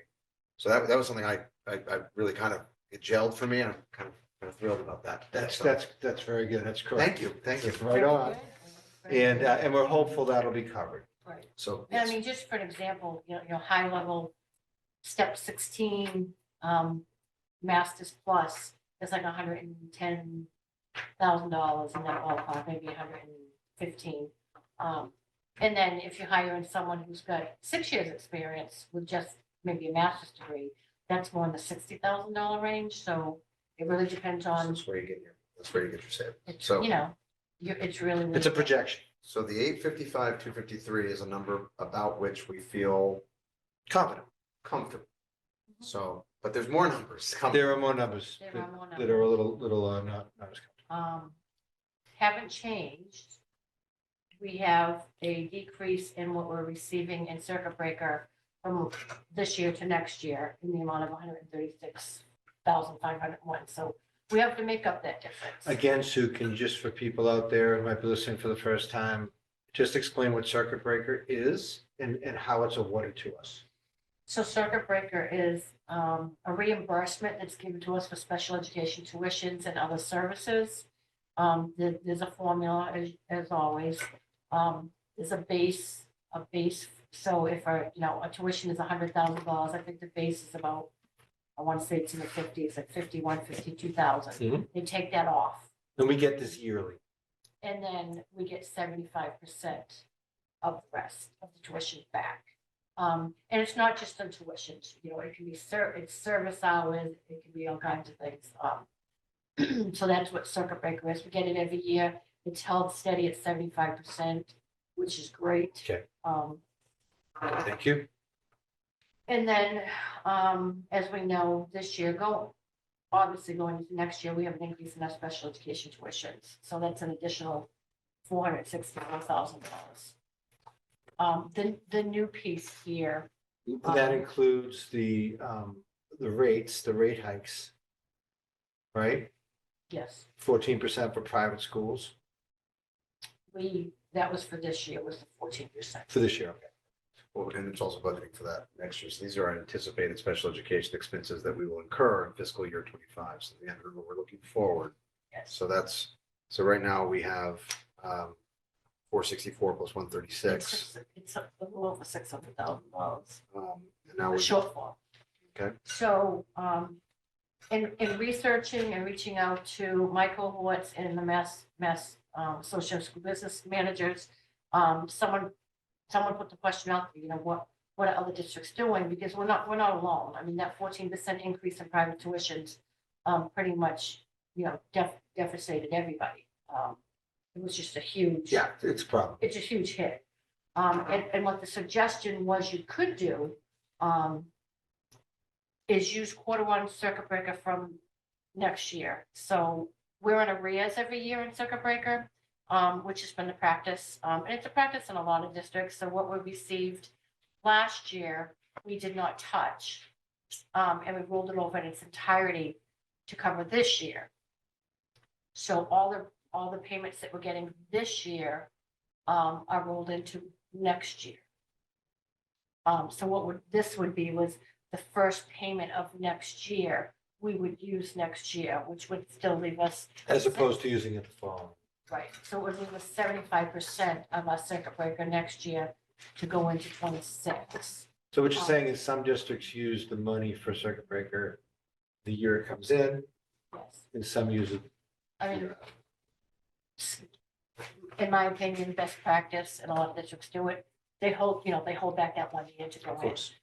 But there are others that live year to year, one, because they have to, because they don't have the funding. So whatever comes in this year is what they'll spend the whole thing this year. We've been lucky enough to just roll each year. So we'd be rolling 75%, and the catch is, if we have a better year the following year, you might be able to make up the difference or start to make up the difference going forward. If not, it would just be more of like a rolling, I call it the snowball. It would just continue that way. Yeah, kicking the can down the road. Right, kicking the can down the road and just continue that way for as long as we needed to until we caught up. And if we didn't catch up, we would just continue to kick the can. So is that clear to everyone in the committee? Not saying that we have to do that. It's, You know, that's a suggestion. There's about, this is a draft, so. we there's can- about 12 to 16 districts right now that are doing this with And Give. some do it with more money. Some do it with half. Some do the first two quarters, Correct, which you just take that number and you double it. correct. Okay, so that brings us to a net of 342, 399 for special education. Right, so it's a 1.49% increase, and again, in discussions with the town, they think they can cover that amount. They're gonna work with us to do that. We also have the other amount, right? Yeah, right, so I'll go down, there are no requests or additions to this budget this year. But before we leave the 342, 399, just to be clear, what, in our conversations with the town, there are sources of funding that may be available on a one-time basis, recognizing the uniqueness of the special education expenses and the fact that they are not necessarily recurring. And so that would ultimately be a decision for the select board on allocating various places for us to That's receive right. funding from the town. But it could be something that is recommended by the town manager. So we have a 855, we have a path forward. We have 342, we have a path forward to fund those two pieces of our budget. So we're hoping. somehow. But there are more numbers. There are. So as you can see, like I started to say, we've had, this was our list that we came up with as a leadership team of, you know, what our needs and wants It's a were. good idea list. A good idea. It's what we list. wanted. We've come to the agreement that we can live without We'll have to. all of these, at least for this year. Well, I mean, I think a more accurate characterization is that the district needs these things, but we can't afford them right now. There you go. Correct. You'll see here, which is very disappointing, a $300,000 for full free day kindergarten. If you remember last year, we got a one-time funding from the town to fund full day kindergarten. Based on conversation I had with Mark Abramson from Better Gov, who's a consultant with DESI, who actually teaches DESI's Chapter 70 classes. I called him and said, you know, 'cause Pat had heard at one of the superintendent's coffees that if you have free full day K, your enrollment increases, so your Chapter 70. Yeah, there was a glimmer of hope there that this could be funded through Chapter 70 money, because I believe another superintendent said it happened in his district, so we had to look at it. I did look into it. I had a conversation with Mark Abramson. I asked him to please put it in writing, and he basically went online to DESI, and they have a chart there with a formula based on your district. He filled it all in. It would increase, we were told it would increase us by, our Chapter 70 by 570,000. And that would have been accurate if not for inflation. Correct, and we would get the 61%, which would cover a full day K. However, when Chapter 70 came out on the cherry sheet a week or two ago from the town, it was only, Chapter 70 only increased 160. So I reached out to Rob O'Donnell, who is the finance person at DESI, and said, you know, I had this conversation with Mark last year. I also had sent an email and had a conversation with, I want to say maybe Jay Sullivan last year, that told me Mark's numbers were correct. And Rob said, at the time, the snapshot at the time, the data and information I was given was true. However, the snapshot forward till now is part of the formula, which is, it's very complex. You can go online and look at it. It's complicated. That's why they give classes on it. Right. There's a 4.5%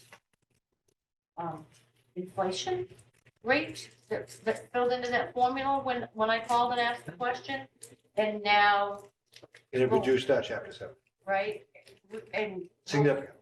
move fast forward till now, that inflation rate was cut to 1.35, which is why our 570 went to 160. Nothing we can do about it. We couldn't, predict that there was gonna be a drop. Mhm. No different than if, we budget 75% of our circuit breaker and then Desi pops up and says, guess what, you're only getting 50. We changed the formula, nothing we could do. So it was unforeseen. So here it is, it sits. I mean, because we certainly, at least in my opinion, we certainly don't want to go backwards to start. So we have a charging. shortfall. So I want to make a couple points on this. One point is that we have, so we had some information and the formula changed. But the formula didn't change. The application of the formula changed in a way that was unexpected to us at the time. So we have this inflation rate that, because we're in a period of high inflation, the formula required the state to pay more money. We went into a period of lower inflation, that came down. Our simulation was run at a point in time which suggested a high inflation. And when the actual inflation numbers were plugged in, we saw a lower number. So there we are. We were expecting around 300 and something $1,000 worth of contribution from chapter 70. We ended up with, I think it's around $91,000 what our contribution is. That $91,000 is included in the town's estimates for the 855. So we're left with a gap of 300. So that is a thing. We're going to talk about other sides of the equation in a moment, but that's where we are. Now, I also want to make the point, even though we're talking about this in terms of free day kindergarten, this is an overall budget issue. Free day kindergarten is just the way we're presenting this, but money is fungible. This is an overall budget. And this is presented in context of that because it's easier to explain and it's what's changed. But it's not just the free day kindergarten is the line item that's the problem. We have a budget shortfall from all of our spending. So that's where I think we are. And we are working to find solutions. We have some solutions and I think we call it the efficiency package. We'll talk about it in a moment. We went and looked at what we could trim and actually operationally continue. And we came up with a little bit of A funding. little bit. Before we get away, we depart from the inflation issue. Can I just add something there? Because you just, Well, the point you made at the end of your statement there, where it's an overall budget issue. It's not just, we have it identified, through full day kindergarten, but the issue with the inflation rate is not only that our simulation was based on or presumed relative consistency in terms of the inflation rate, and that did not end up being fact. The inflation rate, in fact, dropped 3 points. The inflation, the state's formula allows for a 4.5, as someone pointed out earlier, 4.5% inflation rate cap. Despite the fact that the actual inflation rate may be several points higher than that Was 4.5. Okay, and in fact, the two preceding fiscal years, one or the other was 7% and 8%. And so you're talking about a much higher actual inflation rate than what the state's formula allows for with that 4.5% cap. So what happens is districts are still operating, and many of our costs are based on contracts, whether it's, leases or salaries, and so those things necessarily take into account the actual circumstances at the time that you're negotiating that. And you don't obviously negotiate something saying, well, we're going to presume that the inflation rate's going to plummet. And, so in other words, we're kind of getting the worst of both sides of it, right? So that's why, we're budgeting for a higher cost, and then it comes out that, we get penalized because the inflation rate goes down and we get less money. So it was a perfect storm, and I just wanted to add that caveat to what you were saying, Mr. Dow. Yep, no, that's important, and I'll just to build on that. again, we're not the only district. I think it was was it the Globe today? Where Yes. there's an article talking about how districts are hurting across this Commonwealth because of the change in inflation factor. And in fact, we engaged with Senator O'Connor. We had a meeting with DESE financial leaders to talk about the formula, its application to Cohasset, and whether there were any levers to pull to help us in this situation. While that meeting was not fruitful, it did certainly raise in Senator O'Connor's, and actually it was his suggestion that perhaps there's something about the inflation rate overall and the fact that districts were shortchanged money in years with inflation higher than 4.5%. And now that inflation is below the max, perhaps there's some legislative solution where districts are made whole, where the inflation rate is held constant to make up for prior periods where the gap was not there. That is not what the law is now. That's not what the formula is now.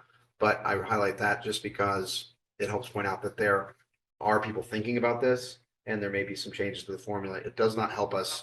That does not help us with our numbers, but it is something that may help going forward if there's activity. So if you're listening out there and you're civic minded and want to reach out to representatives to talk about Chapter 70, which is, I know, everybody's hobby, this would be a fantastic time to do so and you help your district. So, Their phone number is. yes. And great pointing that article out, because that's another way to learn about No, the thank you, process. that was- It sort of articulates, Yeah, that was great. That was the article great. articulates the issue.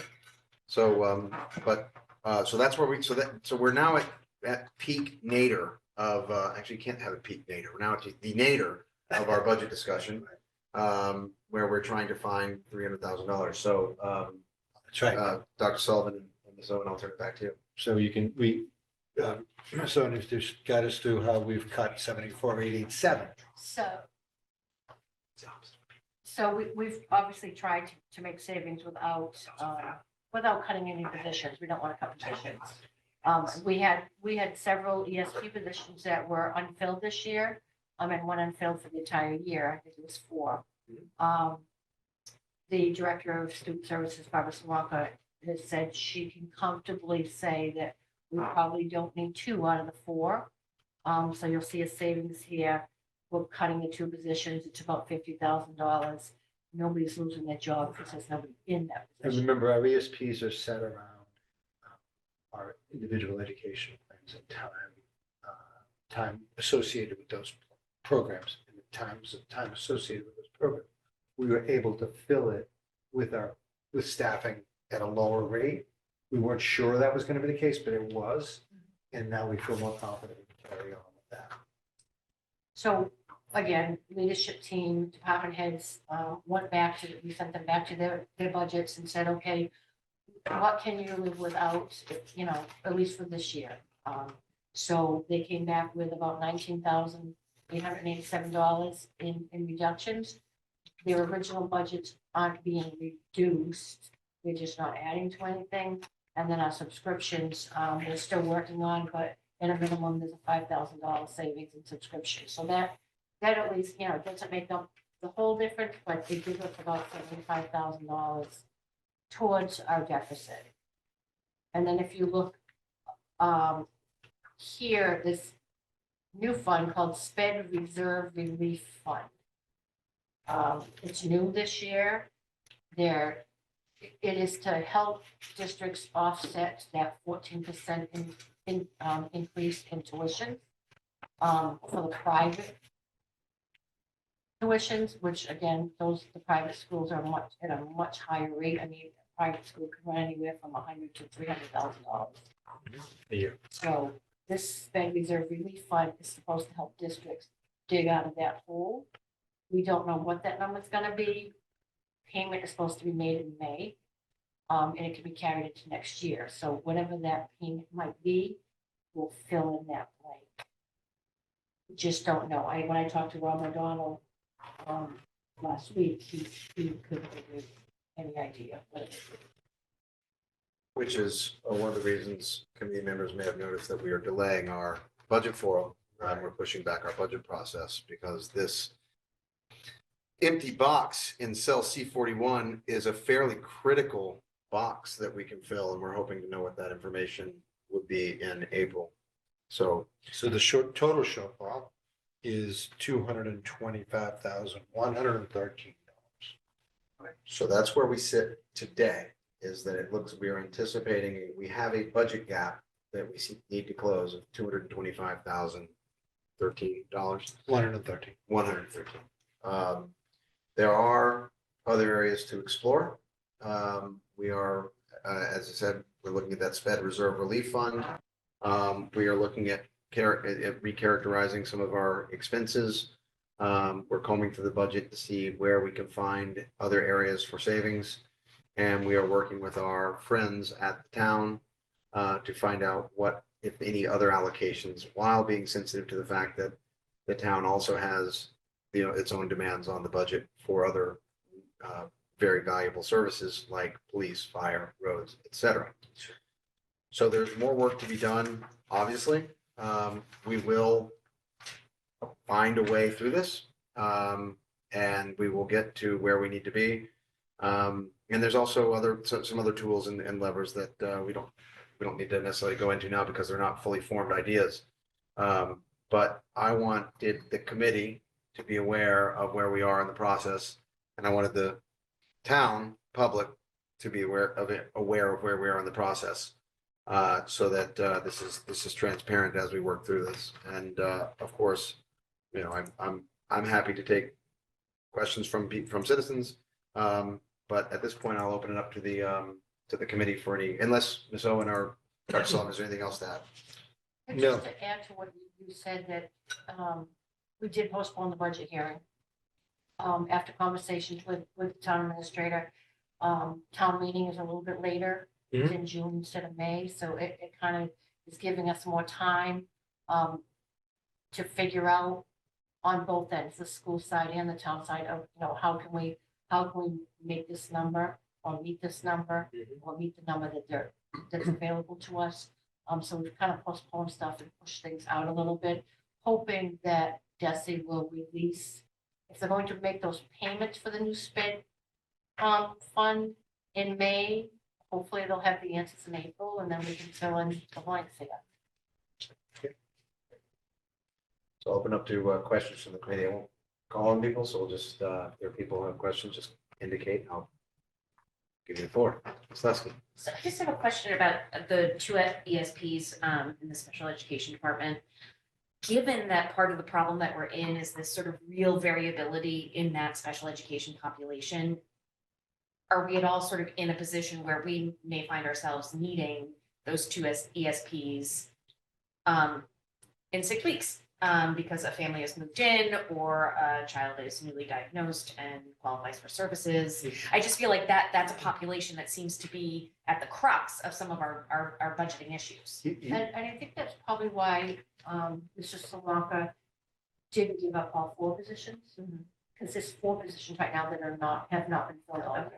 So she gave up 2, and that leaves us 2 for instances like what you're suggesting, if someone moves in or if someone, just needs to go on an IEP and have a one-to-one or an ESP, there are at least 2, there are 2 there.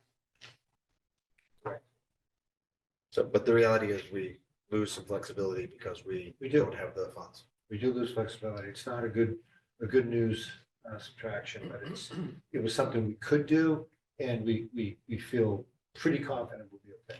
And I think too, it's the flexibility, but also making sure that our most vulnerable students are served appropriately. So not only just one-on-ones, but say you get 4 kids that are now on IEPs, will they be served appropriately with just the 2 ESPs now that can be added to the roster?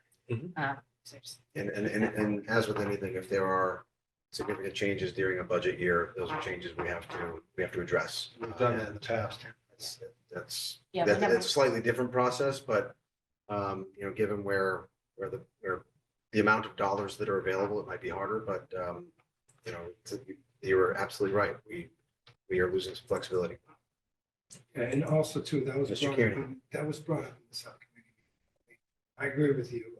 It's something, the headline we don't want to read is we're cutting special needs programs to budget our, to balance our budget. I think that, to me, is something like we brought up at the subcommittee. So, I agree with you. If it comes up, then we're gonna have to deal with that. It was just to remind people that these aren't human beings attached to these positions. These are positions that weren't at this time needed. Right. But again, we were hoping though, the positions, because of what you said, so you're not wrong at We're all. not cutting, we're just not adding. We're just If- not, but if we're we not need to filling, add, we're that not needs to be filling. discussed. We're not We're losing seats. Right. So- And if we need to add, if a new student moves in and we have to add, I mean, which is what the sped stabilization fund is partially there for unanticipated expenses, so. It's actually hard to hire. Mr. Chair. Oh, Ms. Owen, is there any creative way that he could repurpose any money from revolving to help with this? I want to say no, but I have to look at it again. Is it it's the specificity of the use of revolving? Well, what's, Yeah, I'm thinking like, so It's agreed. not- it's not even the Specificity? specificity of it, Yeah, it's, since I started, I know Paul had brought it up a lot, our balances were way too high. They were way too high in all our revolvings.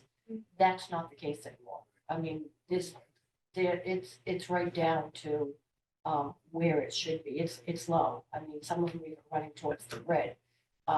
Because we've been utilizing that money, so it's, Except for food service. Right. except for food service. Right. And that's, Tried to attack that that. Right, But that that has to can't, go it can't go back into- directly to salaries. It has to go back into, the food service program. So Right. We'll talk about cafeteria tables or, But it can't fund salad salaries. bars in elementary school. I know, Right. but everyone calm down, Mr. Kearney. I'm just Throwing it out. trying to create, I understand and I what it's do, for. My question though, so is, what if, would there be a way to sort of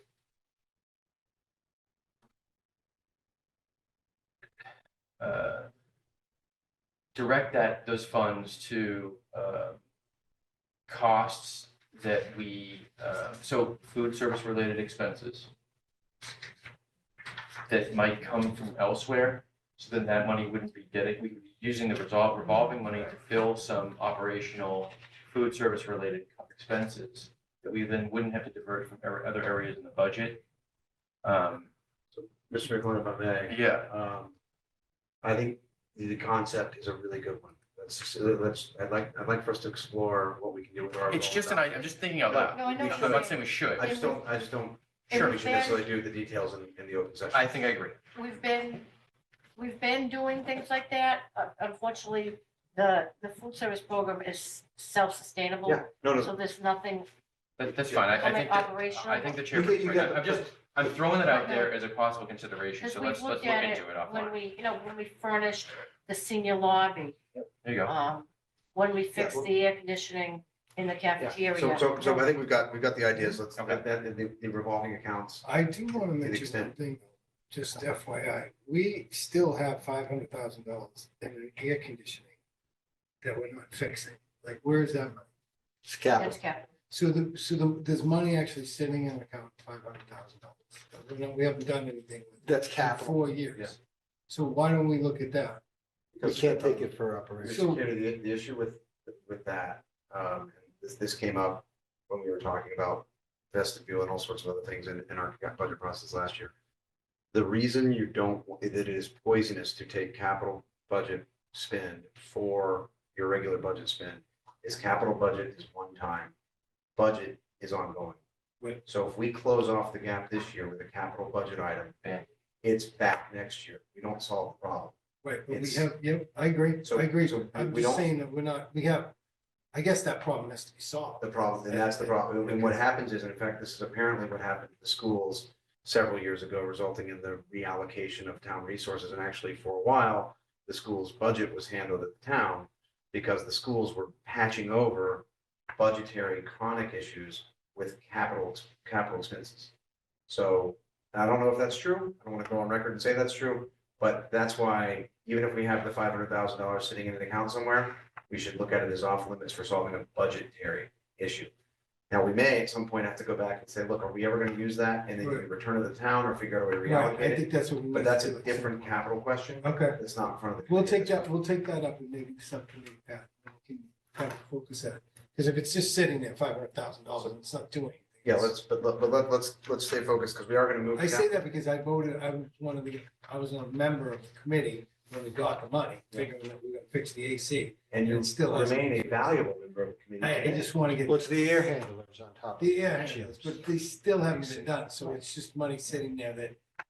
And what happened with that was we went out to bid the first time. So let's not, It was too much. that part's not on our agenda. I really want to keep us focused on the budget. Any other questions on where we are with the budget? Not a question, but I'll just say, we have been meeting regularly in the subcommittee. We are discussing all of these items so that we can present some solutions to you.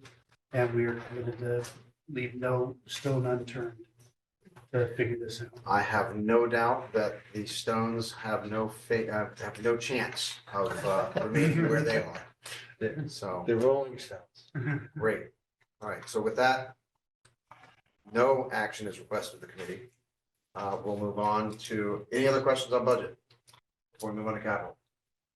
So work in progress. I will now say that we close off budget discussion. Now we'll move on to capital budget discussion.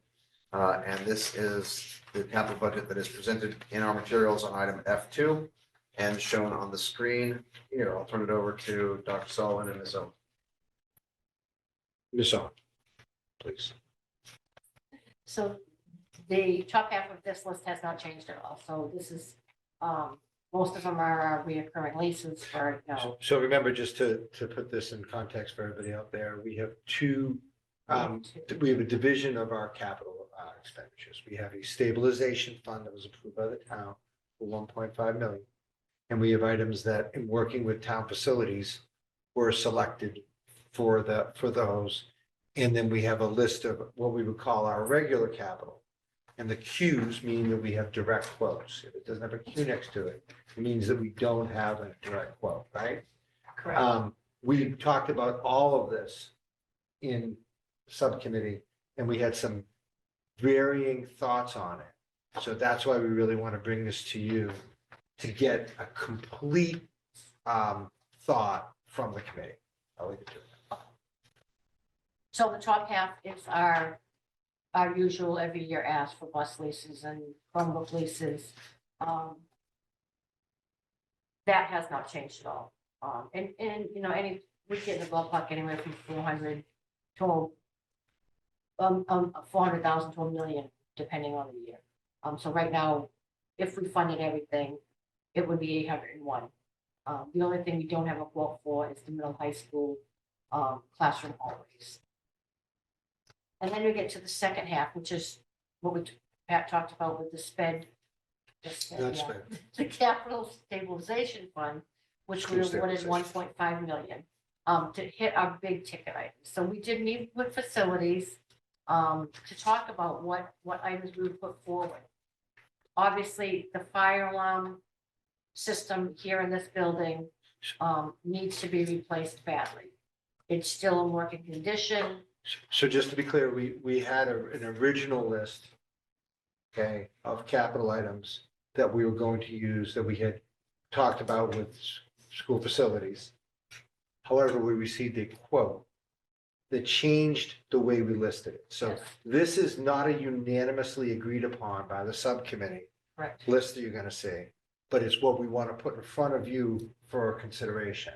You may, and members of the subcommittee can express how they were feeling about it. I think it would be important to do so. But right now, this is what we're putting together for you. Before I forget, I do just want to go and just make a alteration record.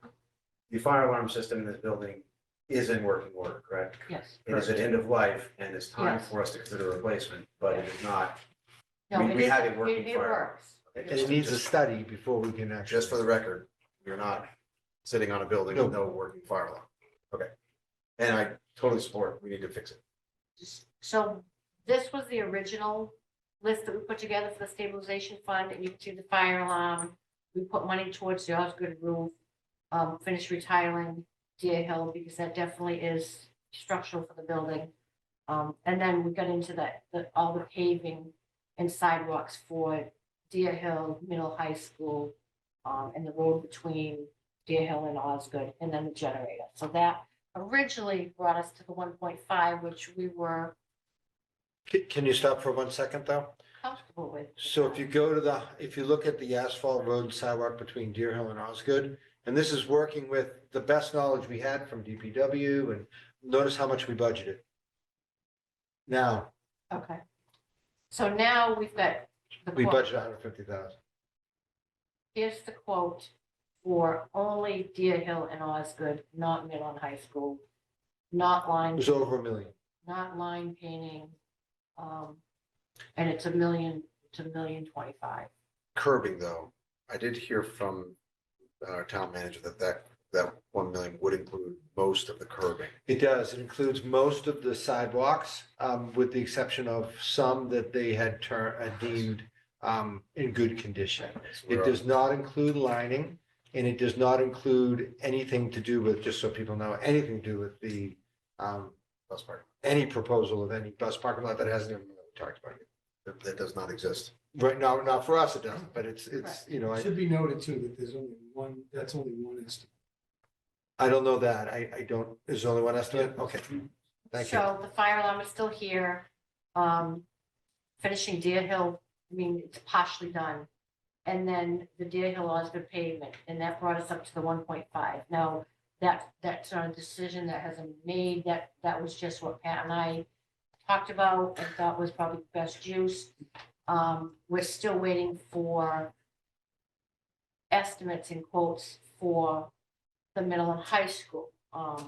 So the rationale, DPW actually reached out, I mean, because they're the ones that contract, and they tried to pool it together, their contractors, with jobs that they're doing in town as well, to get a better price, so. yeah, They pulled the quote for the Deer Hill and Osgood, and we're waiting for the one for the Norton High School. so the rationale here is that we are in a situation where I think we have to be fiscally conscious about how much money we spend on this campus in terms of big ticket items. We did fund a beautiful turf and track that needed that for safety reasons, and still will move into the suggested life for a track and turf. We're still gonna get that out of it. But I do think as we get closer and closer to eventually being accepted for some serious renovation or renewing, or I should say, taking this down and building a new middle high school building, we have to be conscious about the amount of money we spend on this campus. That's a thought, okay? And the rationale behind that was to make sure that we maximize our expenditures on the campus that we know will be intact for many years to come, which is Deer Hill and Osgood. Now, we felt that paving it makes sense because from a visual standpoint, it also shows people that we're making a difference and that we're doing something that is needed. I think people need to see that. They sponsored a stabilization fund, and they should see a needed improvement that's happening. Granted, the price is exorbitant to me. It's high. I don't know much about pricing for paving like that, but I'm learning more and more that paving prices are very, very high. Finishing the retiling at the classrooms at Deer Hill again is on that campus, and it finishes a job half done, or somewhat more than half done. And then we have 175,000 for something we absolutely need in this building for safety reasons. The other rationale is to take that 1 million plus and dedicate that to the roof for the following year. That's another rationale at Osgood, because again, it's all that particular campus. However, there were other thoughts presented during that meeting. I don't know, Mr. Kearney, if you want to present some of your thinking, or Let me just control the agenda here. So what we have in front of us is give it a changed use of the stabilization fund, our proposed spend of the stabilization fund, in light of new quotes from the paving people. So that this is 10x what we saw before. So this is what's coming out of the finance subcommittee. So what I'll do now is and I understand, Mr. Kenny, you have comments or thoughts, so what I'll do is I'll just go around and solicit comments on. And I guess the goal here is to get the committee's thoughts on the budget. Again, we're not being asked to approve this, but this is a chance for us as a committee to offer some direction and thoughts. So- This quote shifted our thought. Thank you. Yeah. So, Mr. Kearney, you want to? Yeah, I'll just give us a quick summary of this last school committee meeting that we had on Tuesday, March 27th. We had a pretty long conversation about everything that we're talking about, and it was very productive. We talked about the $300,000 shortfall, careful budget management and priorities of expenditures, something that we're doing. Capital budget allocations, we're going to be able to basically talk a little bit more about that. Ted and I are going to do a walkthrough of both campuses to see specifically what's more safety related. And I'm sorry, is this the subcommittee meeting? Yeah, Okay, I thought you were telling us about a committee meeting. I was like, oh, we're reading this. no. So Ted and I decided so that we can come to a agreement of like what we think that, Recommendation. yeah, so we're gonna take. This a meeting walk- was yesterday.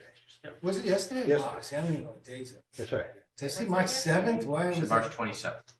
No, yesterday was what? What was the date yesterday? 11th. 12. Wasn't it yesterday? Wow. I don't, It's all right, Paul. I mean, you know. Okay.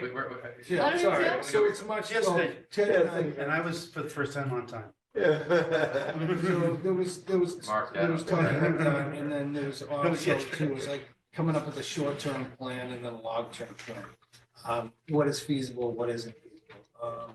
So we're basically just gonna take a look on Friday and sort of Yeah. report back on where these particulars are. And like I said, there's only one estimate on the Deer Hill pavement. There should be three. So we're gonna try to get as many as we can on the board, so we can come back to it. Okay. So let's get talk about. Just a question, is that 175 for the fire alarm, is that just for the engineering study? Yeah. Okay, so that is not the new alarm system. Mm-mm. oh, Okay. no. Thank you. No, I think the new alarm system Good question. came in at about $1 million. Mr. Carr? Look, I think these subcommittees are a great way to kind of flesh this stuff out. We're very passionate about thinking around spending. There's a great deal of thought about how much do we spend on this campus as we pursue changes here. So I think, we're looking at all this, so we're going to make thoughtful recommendations based on real information as we look at all this stuff. And we're going to meet regularly on it. And, there was a great deal of, our change in thought was driven by how much pavement costs. So we have limited resources. We know that. We have great needs. We want to accomplish it. I think there was a great deal of consensus about spending associated and linked closely to quality education. And so we're looking at all that. Mr. Carr? I want to bring, I think, a material issue to light. I think we touched on it at one point on this topic, but there may be a little more urgency to us making a decision on whether we think this year is the year to go on the pavement project, especially where Mr. Kearney reports that we need to get additional quotes in order to really ascertain what that's going to cost. And I feel bad Principal Sullivan is going to kill me for putting this project in more jeopardy, but because I know that her building has been advocating for this heavily. And I'd love to have that. I think that the area does need to be repaved, sidewalks, there's safety issues with the sidewalks, and so it's an important consideration. But in terms of timing, we have the recreation summer program, which is a enormous service to our community, and obviously they utilize typically Deer Hill Osgood campus for that. Now they are about to register for that at the end of this month, in about 10 days or something, 12 days. And then they need to obviously get to planning, and this impacts staffing and programming, because if they need to shift gears and do that from the high school campus, it affects programming and staffing. So I think it will be helpful to the recreation department. And I think that the district needs to be mindful of that, because all of our kids or not all of them, but many of them are in this program when the school is out. So I think we need to be considerate of that, because it's probably really difficult for them. So I feel like there might be a little bit more of a time crunch, is what I'm trying to say. Oh, we'll take that into consideration too, take a walk through, because so it's basically, is it necessary this year? Is it Right. really a big safety issue? Maybe the middle high school has more of a safety issue. The lack of quotes for everything actually is problematic because. Yeah, you know, and let me just touch on that. I just want to touch on this just a little bit as to something that we want to think about. One thing that we don't have is a facilities director, something most schools have. We share that with the town. Most schools have their own facility person. So like, one of the things that we can do is hire an agent. That's, This is our budget. no, I get that. I'm talking about capital. I'm not talking about that. The agent would be, oh, you mean a one-time expense? like Yeah, consulting? one time, so in other words, it's almost like a supervisor for the job. They go out and get the quotes. They pay for themselves in a sense. We had that for the turf. Yeah, that's what we want to kind of look at for these projects, because I gotta be honest, having one quote is not, that's not a lot of quotes. And what this agent does is they go right through the project to make sure that things are done correctly. And it's worth it. Yeah, So- I think that's a fabulous idea. With any project that we're going to be committing 7 digits of school resources, we should have experts advising us as to whether or not that's the right pathway. And I'll use that as a segue into my own thoughts on this. I have a child in Osgood. I've spent a lot of time at the Deer Hill and Osgood campus. And while I also fear Principal Sullivan's retribution, I do not think, and I do not like the status of those roads and sidewalks.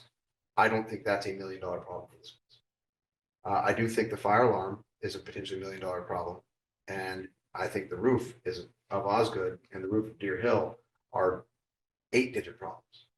So my view is that we should look at, we should definitely take time on the paving. I'm not opposed to the idea of doing paving, but it does seem like for logistical reasons that Mr. Cullen raises, and for the ability to have time, breathing room to get a project manager and do it right. Now that we know it's not 150,000, it's $1 million, that this is not the year for the paving project. And so what I would advocate is we take this 1 million and repurpose it to either bank for the fire alarm, which we know will be a 7-digit expenditure, or bank for the Osgood roof, or bank for the Deer Hill roof. And also to begin, I think that's more in keeping with the purpose of the stabilization fund, is to fund these large capital items related to our buildings. We did have conversations in the formation of the stabilization fund that it could be used for external ideas, but I don't think our out of the gate expenditure should be paving when we sold this to the town on the idea of maintaining roofs, windows, and holding aging facilities. That is, I mean, as I mentioned, that is a road I can understand making sense. And I should say that when I mentioned not making big changes to this campus, and I mean, because we're here at Milton, we definitely have to have a pointed approach to making sure that we keep things going, keep things refurbished, to keep things painted, and keep things, spruced up. We need that more than ever. We've done that recently and it looks better. And we need to continue that and pay attention to some sore spots along the way. I didn't want to sound like I was abandoning thoughts on this campus, but I do feel that's a very prudent idea, if indeed the committee didn't think the pavement replacement was appropriate at this point. I mean, I completely agree with Mr. Dial's position, because I don't think there's time to do what we need to do to make sure we're conducting this, that we need to complete the pavement project and do it right the way Mr. Kearney's advocating for, and give the rec department adequate notice. I think that it's just half baked, and I think that we need to, I think we should really consider abandoning it. Now, if we can even make that decision tonight, then obviously that helps the rec department a lot, but I don't know if people are prepared to do that. I know Mr. Carr said they're going to visit it and really consider it, and I'm okay with that, but I feel like there's just no way there's enough time for us to. I feel like we came up with this idea too late, and then the quote was we got a little bit of sticker shock on that. Oh, And, huge sticker shock. and now we're sort of in a position where it's like, well, we also have to get 2 other quotes. We want to get an owner's project manager there, taking care of that. I just feel like to do it right, and I completely agree with Mr. Dial's position in that, it's kind of like the alumni field fence for me. Like, do we need to do it right now? 'Cause it's a big ticket item. It does need to get done. And so I guess it's not really the alumni fence, because I don't know if that needs to get done at all. But But, let's not. I know, I'm just now. The alumni, So, but I don't know. So my position is, I think it would be really helpful to rec department if we made a decision tonight on this, unless we think there's a real possibility of getting this together. In fairness to the community, this is not advertised as a voting item. Okay. So I don't think we can make a decision. And what's been brought to the committee is a request for feedback. So I guess with that, I'll ask, is any other feedback and from administration and from the subcommittee? Do you have what you need from our larger committee? I just, on the pavement piece, it would be helpful, I think, to know what the total cost of the project is, to not include the lining on there. That is a safety issue, having brand new pavement that's completely unlined for people to drive whichever way they would like to. Yeah, we would have. And park wherever they want to. We don't know the cost on that either. So there's a lot of, the only thing I would say is that. Total cost. What's that? I said, yeah, total cost of a project would be helpful. Yeah, it's just that, this money is, it's a project that needs to be done. And I've noticed that these projects, they're hard to fund and then they're hard to get done. And that's just a fact. And the closer we can move towards actually doing a project, that's why I said, we should go for it. Because I feel like things get kicked down the road too often around here. And I feel like I'm nervous that this money will come up again and we won't ever see this as an opportunity for a campus that's gonna be there for a long time. So Doug, I would just want to end with this, just because we're gonna look at this but this school, this building, this campus needs more attention than any other. Okay, let me finish, please. It's like, my kids have been going to this school, and I just think that we need to at least address some of the painting issues, some of the safety issues, some of the small ticket items that, like, we can spruce this place Oh, up. absolutely. I don't want to be in a position, and this scares me more than anything, is that we're gonna do what the town hall did, okay? And that's spent $750,000 on plans that never happened. Oh, no. And to follow that, I think we should just really be mindful that it's been a lot of talk for so many years that this is where we're at. So the idea that to spend, nothing on this building is not something I would recommend, because this building does need some structure that's not $1 million. That could be so somebody doesn't trip on the sidewalk over here. Sue, you did a great job of at least filling in what we have. We're talking about, and that's not even on here right now, is the lighting, the signage, stuff that won't cost a lot of money, but it will make a big difference. I just think that we have to spend a little bit of money here in high school. Yeah. That's all I'm No, I saying. don't disagree. And I think that when Ted and I take the walk through, well, it's something that we can report back to you. That's not gonna be, and I understand what you're saying, Dr. Sullivan. Let's not throw good money after bad. So believe me, I hear you. I hear you. Let me just close this off, because I think we've accomplished what we need to accomplish as a committee. But just on your point, Dr. Sullivan, I think what the committee is waiting to hear is a recommendation from administration and through the subcommittee. I'll throw in another idea that addresses your point. One of the things we could do is bank $500,000 for a paving project for next year. And that way we've reserved the money, we put a flag down that we're going to do it. So there's lots of ways we can do this without actually engaging on the project. So I encourage the subcommittee and the administration to think through. And I think what we'll do is, I think we could gather one more time after your walk. Sure. Yeah. And then we'll have a solid recommendation for a vote. yes. And then to your point, Mr. McCullough, I think that it doesn't sound like there's a resounding level of support at the committee level for a capital budget list that includes $1 million for a project to be completed this summer for paving. So I don't know that necessarily the recreation can take that to the bank, but I think it seems like that's a pretty strong indication from what we heard tonight. Well, yeah, although I personally wouldn't want to make a recommendation regarding major project like this on a scheduling event for recreation or anybody. No, Right. no, I think it needs to get, my issue is the timing. Like, we're now in like, we're kind of up against it, right? And we have so many steps to still take. To me, it's like, well, at this point, do we just say, let's take the steps, but we're in a better position to do it next year. And I know what you're saying, well, if we wait till next year, it might not materialize. You know, frankly, it might not materialize even if we don't, because we have no idea how much this costs. That's true. So, you know, to me, it's like right now, we've got another department that is a really good partner to the school district that is sort of waiting to hear, you know, what's going on, if they need to know. I would recommend meeting one more time as this subcommittee, bring it back to. I think that's We prudent. could bring it back at the next school committee meeting. I think And that's then prudent. I'd help. I think that's prudent. And And then we'll have more estimates. I'll do it this way. And this is not a vote, is there anyone in the committee who feels strongly that we need to do the paving project for $1.025 million this year? Okay. Okay. So that's a piece of information, so. Anything else on capital? Not for me, you think so?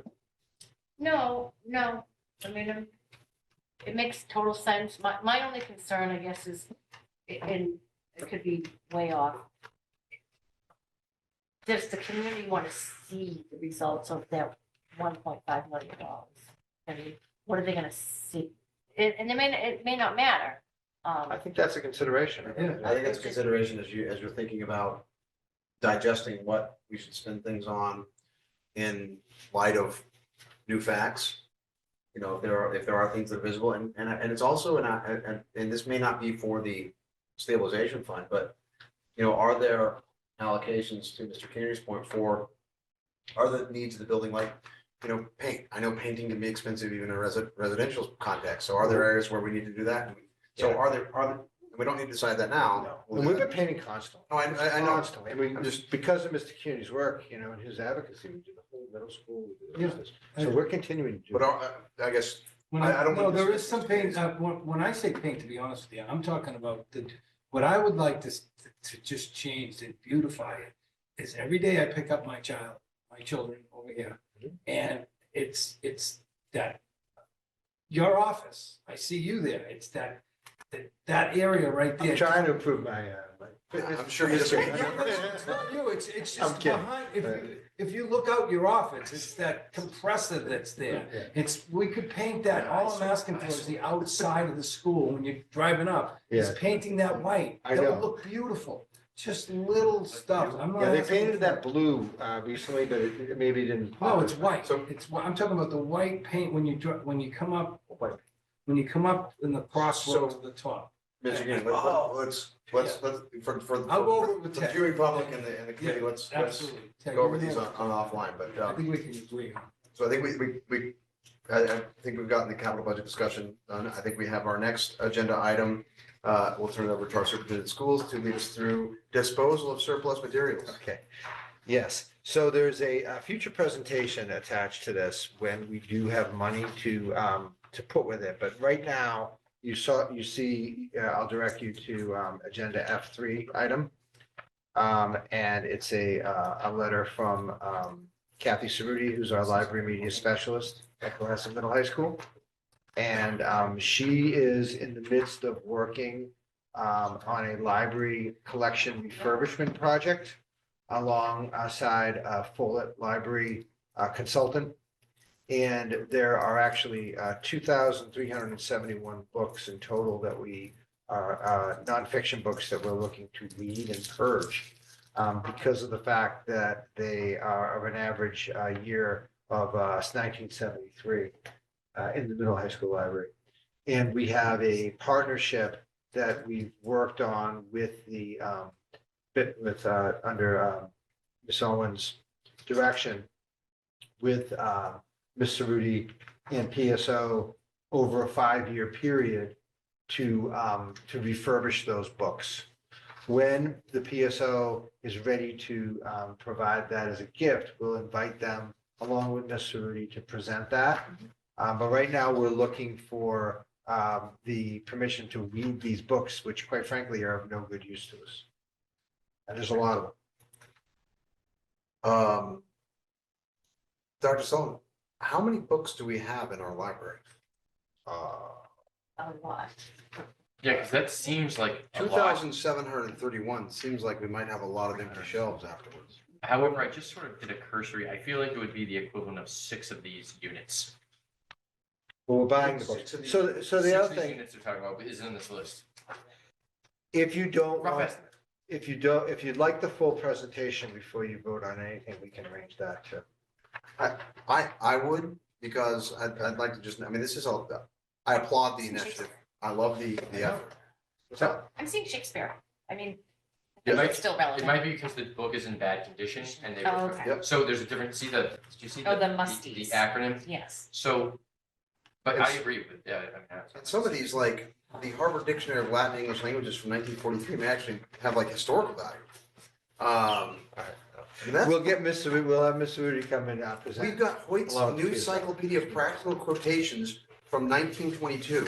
Like, I'm not kidding. If we're gonna, I'll take that. That is I'd like to really- take this opportunity to go through this entire He'll list. be right down for the Shakespeare. now. I'm just gonna start on the first item here. And the You do not format, have the the format format. costs No, $1,000. So let's table this. I love the initiative, but I do think that it'd be good to get a full. I think the issue is they wanted to get this moving. We didn't want to put it on this agenda because quite frankly, it's going to be a very lengthy presentation.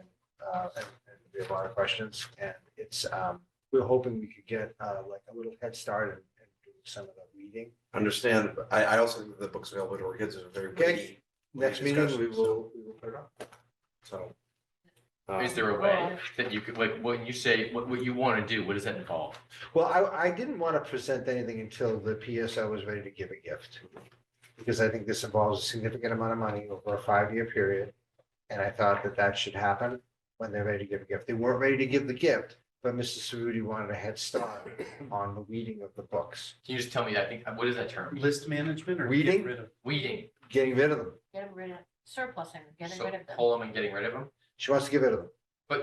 Oh, because the funding is just to get the new one, so she's like looking to get a head start on just the weeding, okay, so she yeah, and that's, I think. I said to her, I made the executive decision that until PSO had money to give to us, I didn't want to do this huge presentation.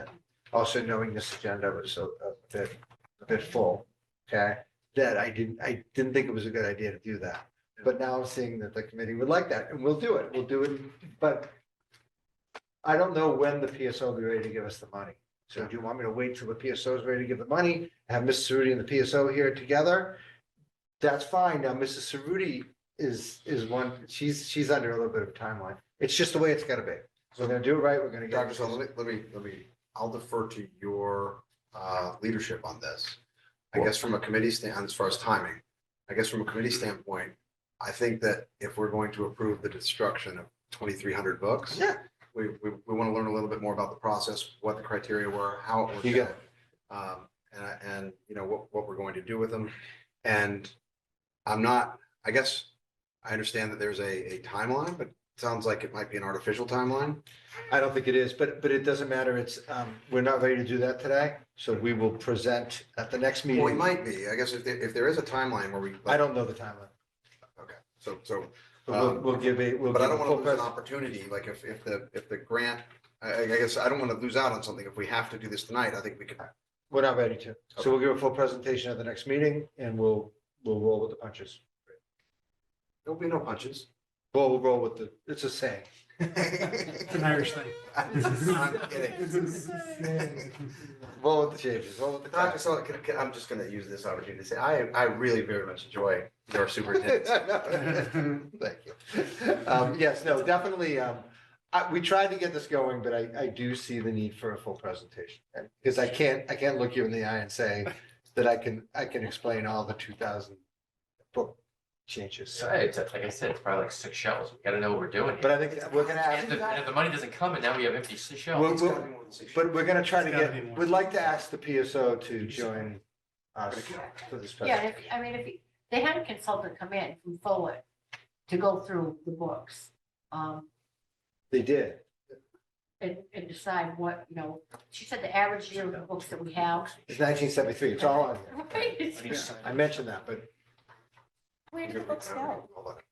there's a lot of questions and We don't burn them. we're not ready for this. I've learned, I learned something today that I made a mistake. That's gotta be gold, right?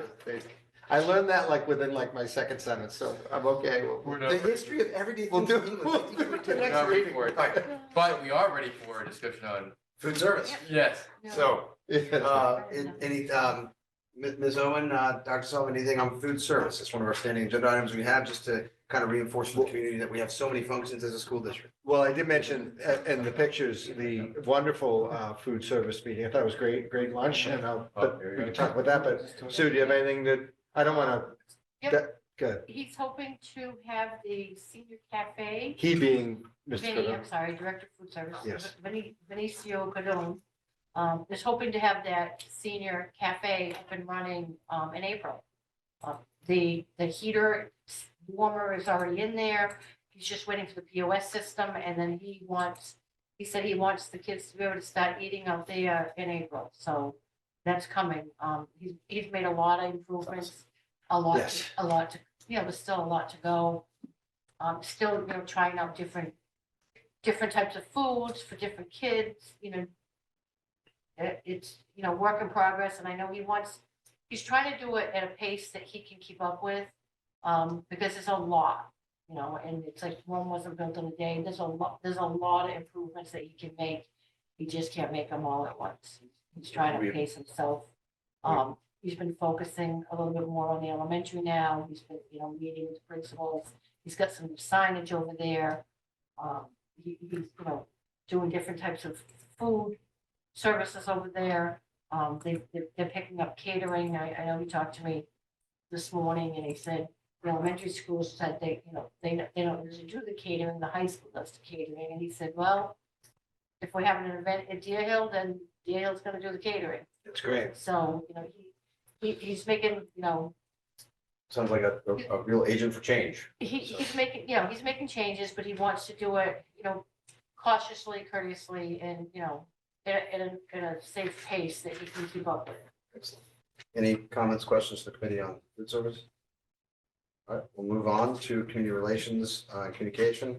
There's any discussion regarding the proposal to utilize Deer Hill School for June 8th, 2024 town voting. We were approached by the town because the town hall is in a difficult situation.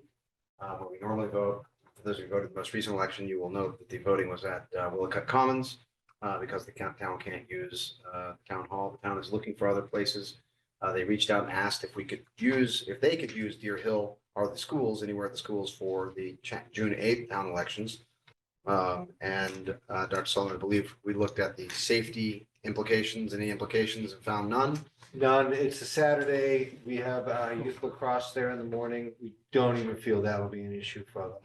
So the inclination was to accept the town's request and provide Deer Hill for a voting location, but we wanted to have any discussion. It's not an item the committee needs to resolve or vote on, but if there were any objections or concerns, we wanted to raise them at committee level. I think they're in a spot. Great idea. All right. So reports from school committee, subcommittees, and liaisons. This does not include the superintendent search committee that has its own line item, so I'll demur on that. Any reports from subcommittee and liaisons? We did effectively hear from finance, so we know you guys are meeting and doing a lot of work. So I don't know if there's Ms. Leskey. Deer Hill, school council met again. Okay. I was unable to attend, but they talked about the school plan, developing the new school plan and their surveys going forward. So they're continuing their work together on that. And I actually connected with Megan Berry, the CEF president. Their next grant cycle ends on April 5th. So grants are all due on April 5th. And they're having a dine and donate events this spring. So watch their social media pages where, if you eat at a certain establishment, a portion of those proceeds will go support the CEF, who does a lot for our schools. Excellent. Yeah, and so we had a subcommittee meeting on the food services that went fantastic. We were invited guests to Deer Hill School, where Dr. Sullivan is so popular over there. So Yeah, there's say hello to the kids and, last time we were there, there were square tables. Now there's round tables. The Awesome. room's a lot quieter. Mrs. Sullivan sat down with us and enjoyed our beautiful meal that we had. The tools were fresh and the yogurt was unbelievable. The yogurt and blueberries. I had that too. It was delicious. So it's just, it's something I left feeling like Parfait. I ate at a really good restaurant. That's really, that said, there was some suggestions that we were trying to figure out as far as like timing the line a little bit. There's a lot of kids waiting to go in there, and one of the things we talked about is maybe putting a salad bar in on the side, which I did some research just now, and I found it to be really inexpensive to add some salad bars, which would increase the time for children to eat, because they're waiting 5 minutes to get into this area. We believe, or I hope we believe, that having two ways in would expedite the line, and you'd be able to serve more salad areas. So it's a way to add a salad bar, which is totally you can pick it's on wheels, so you can wheel it in and wheel it out. Which I'll bring that up at the next meeting. I plan on sharing that. But overall, very, very impressed with the food services in around town. I'm hearing kids are really happy. They're getting 2 meals and really appreciate Bill. I've heard only positive and Yeah. a lot of it actually. Yeah. Feedback. So that's great. Sue, you guys just did a great job. Appreciate it. So, Thank you, Mr. Kearney. Any other subcommittees? Alternative Energy continues to meet with our building group about roofs, and that seems to be going well as a good discussion. They also are meeting tomorrow, and I'll attend.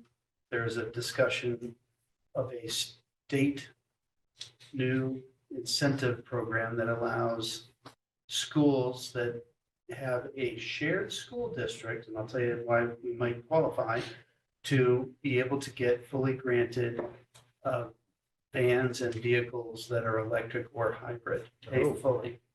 Shared school districts, the language would indicate any school district that has a relationship, especially around special education, and may use the help of another district, can be considered. So stay tuned on that one. We'll see if We that is certainly something we have- might consider. And we certainly have some cooperations with Yes. other districts and also with sports as well. Yes, and because we can use the van for special ed transportation if we so deem it, and the van is then ours to use in other times. We also are a member of the Social Educational Collaborative. Yes.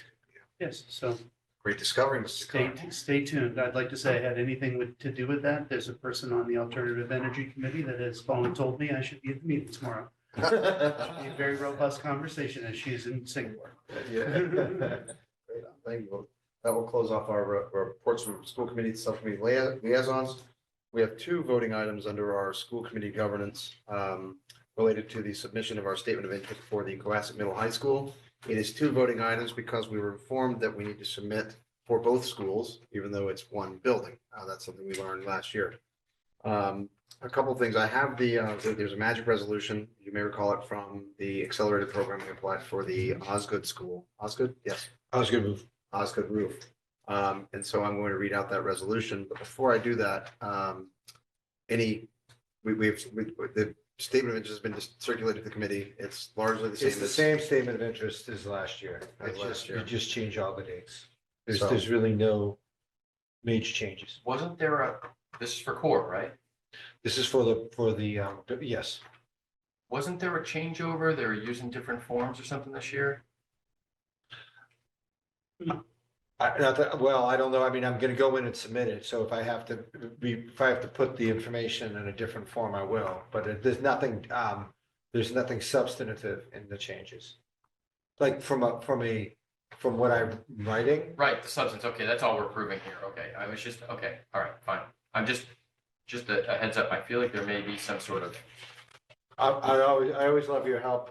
change. Well, I was Vice surprised to Chair. see this because I was. I have to usually submit it been before involved- April break, you know. So I you know, I I know. love And so I was gonna, so why don't you reach out? I'll certainly help you. Good. But okay, we're just basically approving this, using the same substance. Is that what it is, Mr. Chair? Yeah, you're We're approving the statement of interest. Okay. We're voting to authorize the superintendent to submit A statement. the statement of interest dated, and we're gonna need a date. I mean, the date is when I submit it typically. So So which the- day will you submit it? Well, it's due the day before April break. So I mean, I can look. Because the magic language has dated X, so we have to, as we know, with strict compliance with the magic language.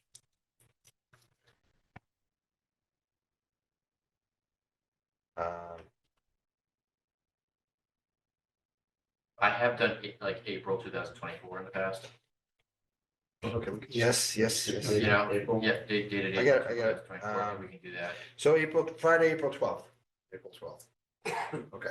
But that would be if we waited till the last minute, so we don't necessarily need to do that. If we just say April 2024, I think we can, that's fine, I think. Then it gives us some, if you and I, Yeah, I mean, that's the latest. that we- right, that's the last day. And So if we- remember, one time we were the last. If we're day, it's kind of submitting it in stressful. April, do we need the resolution now? Well, we don't. We could actually do the resolution at the next meeting. We just thought that we'd take care of it because I do have to get the select board's signatures as well. And typically it's a better process to have your signatures first, vote first, and then there. You're gonna need though, that you have the description in the latter part of that, what do they call that, form of vote? I think it's the same thing. It is, unless, do you have it from last year? Otherwise it's a blank. We had to insert the No, I information. have the resolution we just did for OSBID, which was the same reasons as high school, right? No, it's different. I think that we should probably just, we don't, I think we can wait. yeah, we can wait. I think we can wait. Let all, in between now, this meeting and next meeting, Dr. Sullivan and I will meet, we'll deal with Look that. at the forms. Yeah, we'll figure it out, we'll take care of it, and I'll have the form of vote filled in for you, Mr. Chair. We were being ambitious to get this done now because we didn't I want. think it was a good idea. I was surprised to see it, because Should we use this time to go back? to We the- technically have 2 meetings. What'd you say? Go back to the books? Let's go back to the Oh, library. God. No, please. So with that, I'll turn it over to the chair of our superintendent search committee, Chair McClellan, to give us an update on the superintendent search process. We've been updating the community fairly regularly, so there isn't much more to update on because we're still in the confidential part of the process. I think we have let everyone know that we got 17 applicants. We are reviewing them and interviewing candidates. I guess I can say that it is our intention to have 3 finalists recommended to the school committee at our special committee meeting on March 20th.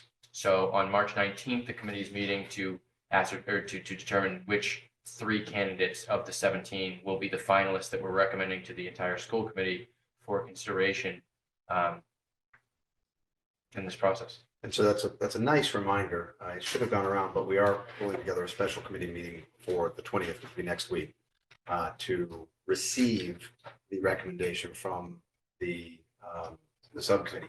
That is not a long meeting. It's, I don't want to call it perfunctory, but the meeting will be, everyone gets together, we receive the recommendation, and then we adjourn. So it'll be a single agenda item. It will be at the, I don't know where we're going to be, but it's also the same night as the chorus. Community room. We might want to, where's the chorus concert? It's in the auditorium. Here? Yeah. So perfect. So if you have kids in the school, you'll be here anyway for the chorus concert. But it's in the community room.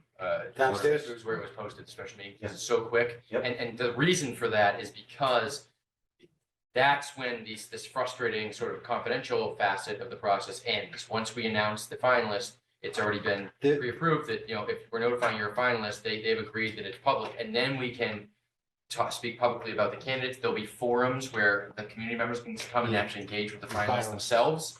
Okay, the finalists will come into our school. Things like that will happen after that. So we'll be able to be a little bit more transparent about the process after that. And that's why we have that meeting, just for that purpose, just so that we can then start talking about it. That meeting will not be on Zoom or Facebook. It will not be hybrid. It is only in person, and it is only for the purpose of approving that recommendation from the search committee. What time of day? Regular time, 6 p.m. But then you can't announce the finalists after that to the community. Yes, and we will. Or did you let the finalists know? Are we gonna let them know? We'll let Let them know after the subcommittee. Right. The committee meets, so the search committee meets on the 19th. We'll decide on who we're going to recommend. Then Mass will reach out to them and inform them. And if they agree, because then it becomes public, then we will, then the next day, So that meeting's not executive session? it is, 19th is executive session. Executive Oh, the special committee meeting? Yeah. The school committee meeting? No, that's public. That's public. Cool. So Any there's questions? where we're at. All right. Going well. There are no topics not reasonably anticipated by the chair. I don't believe we have, No minutes at Minutes? this time. I'll have some for next week. and then Dr. Sullivan and I have, I guess I have the, pen on the minutes from when we were at, the Metco meeting last time. So Thank you. That's the Of package. course, yeah, Because we had sound issues, so Kathy couldn't Yeah. follow. yeah, so we were able to do that. So future agenda items, I'll note a couple, I'll note one at least is school trips, the inventory school trips. Yep, you got it. I already, Principal Scott will do that. He did say that all the trips that we've gone on have gone through here. So, but we'll list them. And I do think that it's worthwhile to put it on, not necessarily for an immediate meeting, but to put on something about common planning time. And how we'll use that to be responsive to the CTA's discussion. We can just put that on the shelf. We'll see if we have time and what meeting we, or if we even have substance, but any other future agenda items that, Yes, kind of an exciting one. I don't know when it will be, but we will, I have sort of in response to the community concern about our elementary students and their ability to sort of navigate, this digital world. We've had a presentation on that, on what we offer for digital citizenship here in the schools. So in response to that, I reached out to the Norfolk County District Attorney's Office to explore what programming they may have in place. They deal with, obviously, issues with children and abuse and bullying and things like that. So I just wanted to explore what they had, and they do not have anything in place, but indicated that they have gotten a lot of similar requests. And so there's a project sort of on the table where they wanted to develop some programming. And I volunteered my time if it was welcomed, and it was apparently more than welcomed, and they really haven't been able to get it off the ground. And so now we are, I just met with Christine McDougal is her name, one of the assistant DAs over at Norfolk County. And we're going to actually try and build a program that is designed to, at all levels, but age appropriate, sort of deliver a real meaningful curriculum around the safe and responsible use of technology, and conversing with one another and posting things about yourself. And we're going to build that out, and we're going to actually try and pilot it here in Cohasset. So we'll be at some point presenting that. We're going to actually, I don't think I've told Dr. Sullivan yet, but we want to, she and I want to meet with some of our leadership here to discuss what they feel might be worthwhile. Yeah, they were talking about it. Oh, we have, okay, so, all right, so I could. You may have said something, but I heard, they told me. That's good. Okay, all right, so that's gonna happen fairly soon, where we're just gonna have a meeting, and she's gonna come, and everyone's gonna meet. You actually met her I did. during the Zoom I meeting did, very yeah. briefly. It sounds, what a wonderful idea. So kind of some responsiveness there, and it could be kind of an exciting crest of the wave thing for Cohasset. So Groundbreaking. we'll be bringing that to a theater near you at some point soon. It's very near you. all right. Well, thank you, Mr. McClellan. Any other future agenda items? Hearing none, I'll announce that there is no reason to go into executive session. And that means we are at my favorite agenda item of the end of the agenda, which is adjourn. So I'll see if there's a motion to adjourn the meeting. Second. Motion made by Mr. Kearney, motion seconded by Mr. McClellan. All in favor? Aye. All opposed? None. The meeting of the Cohasset School Committee is hereby adjourned. Thank you very much for your time, everyone. Have a great night. Thank you for joining.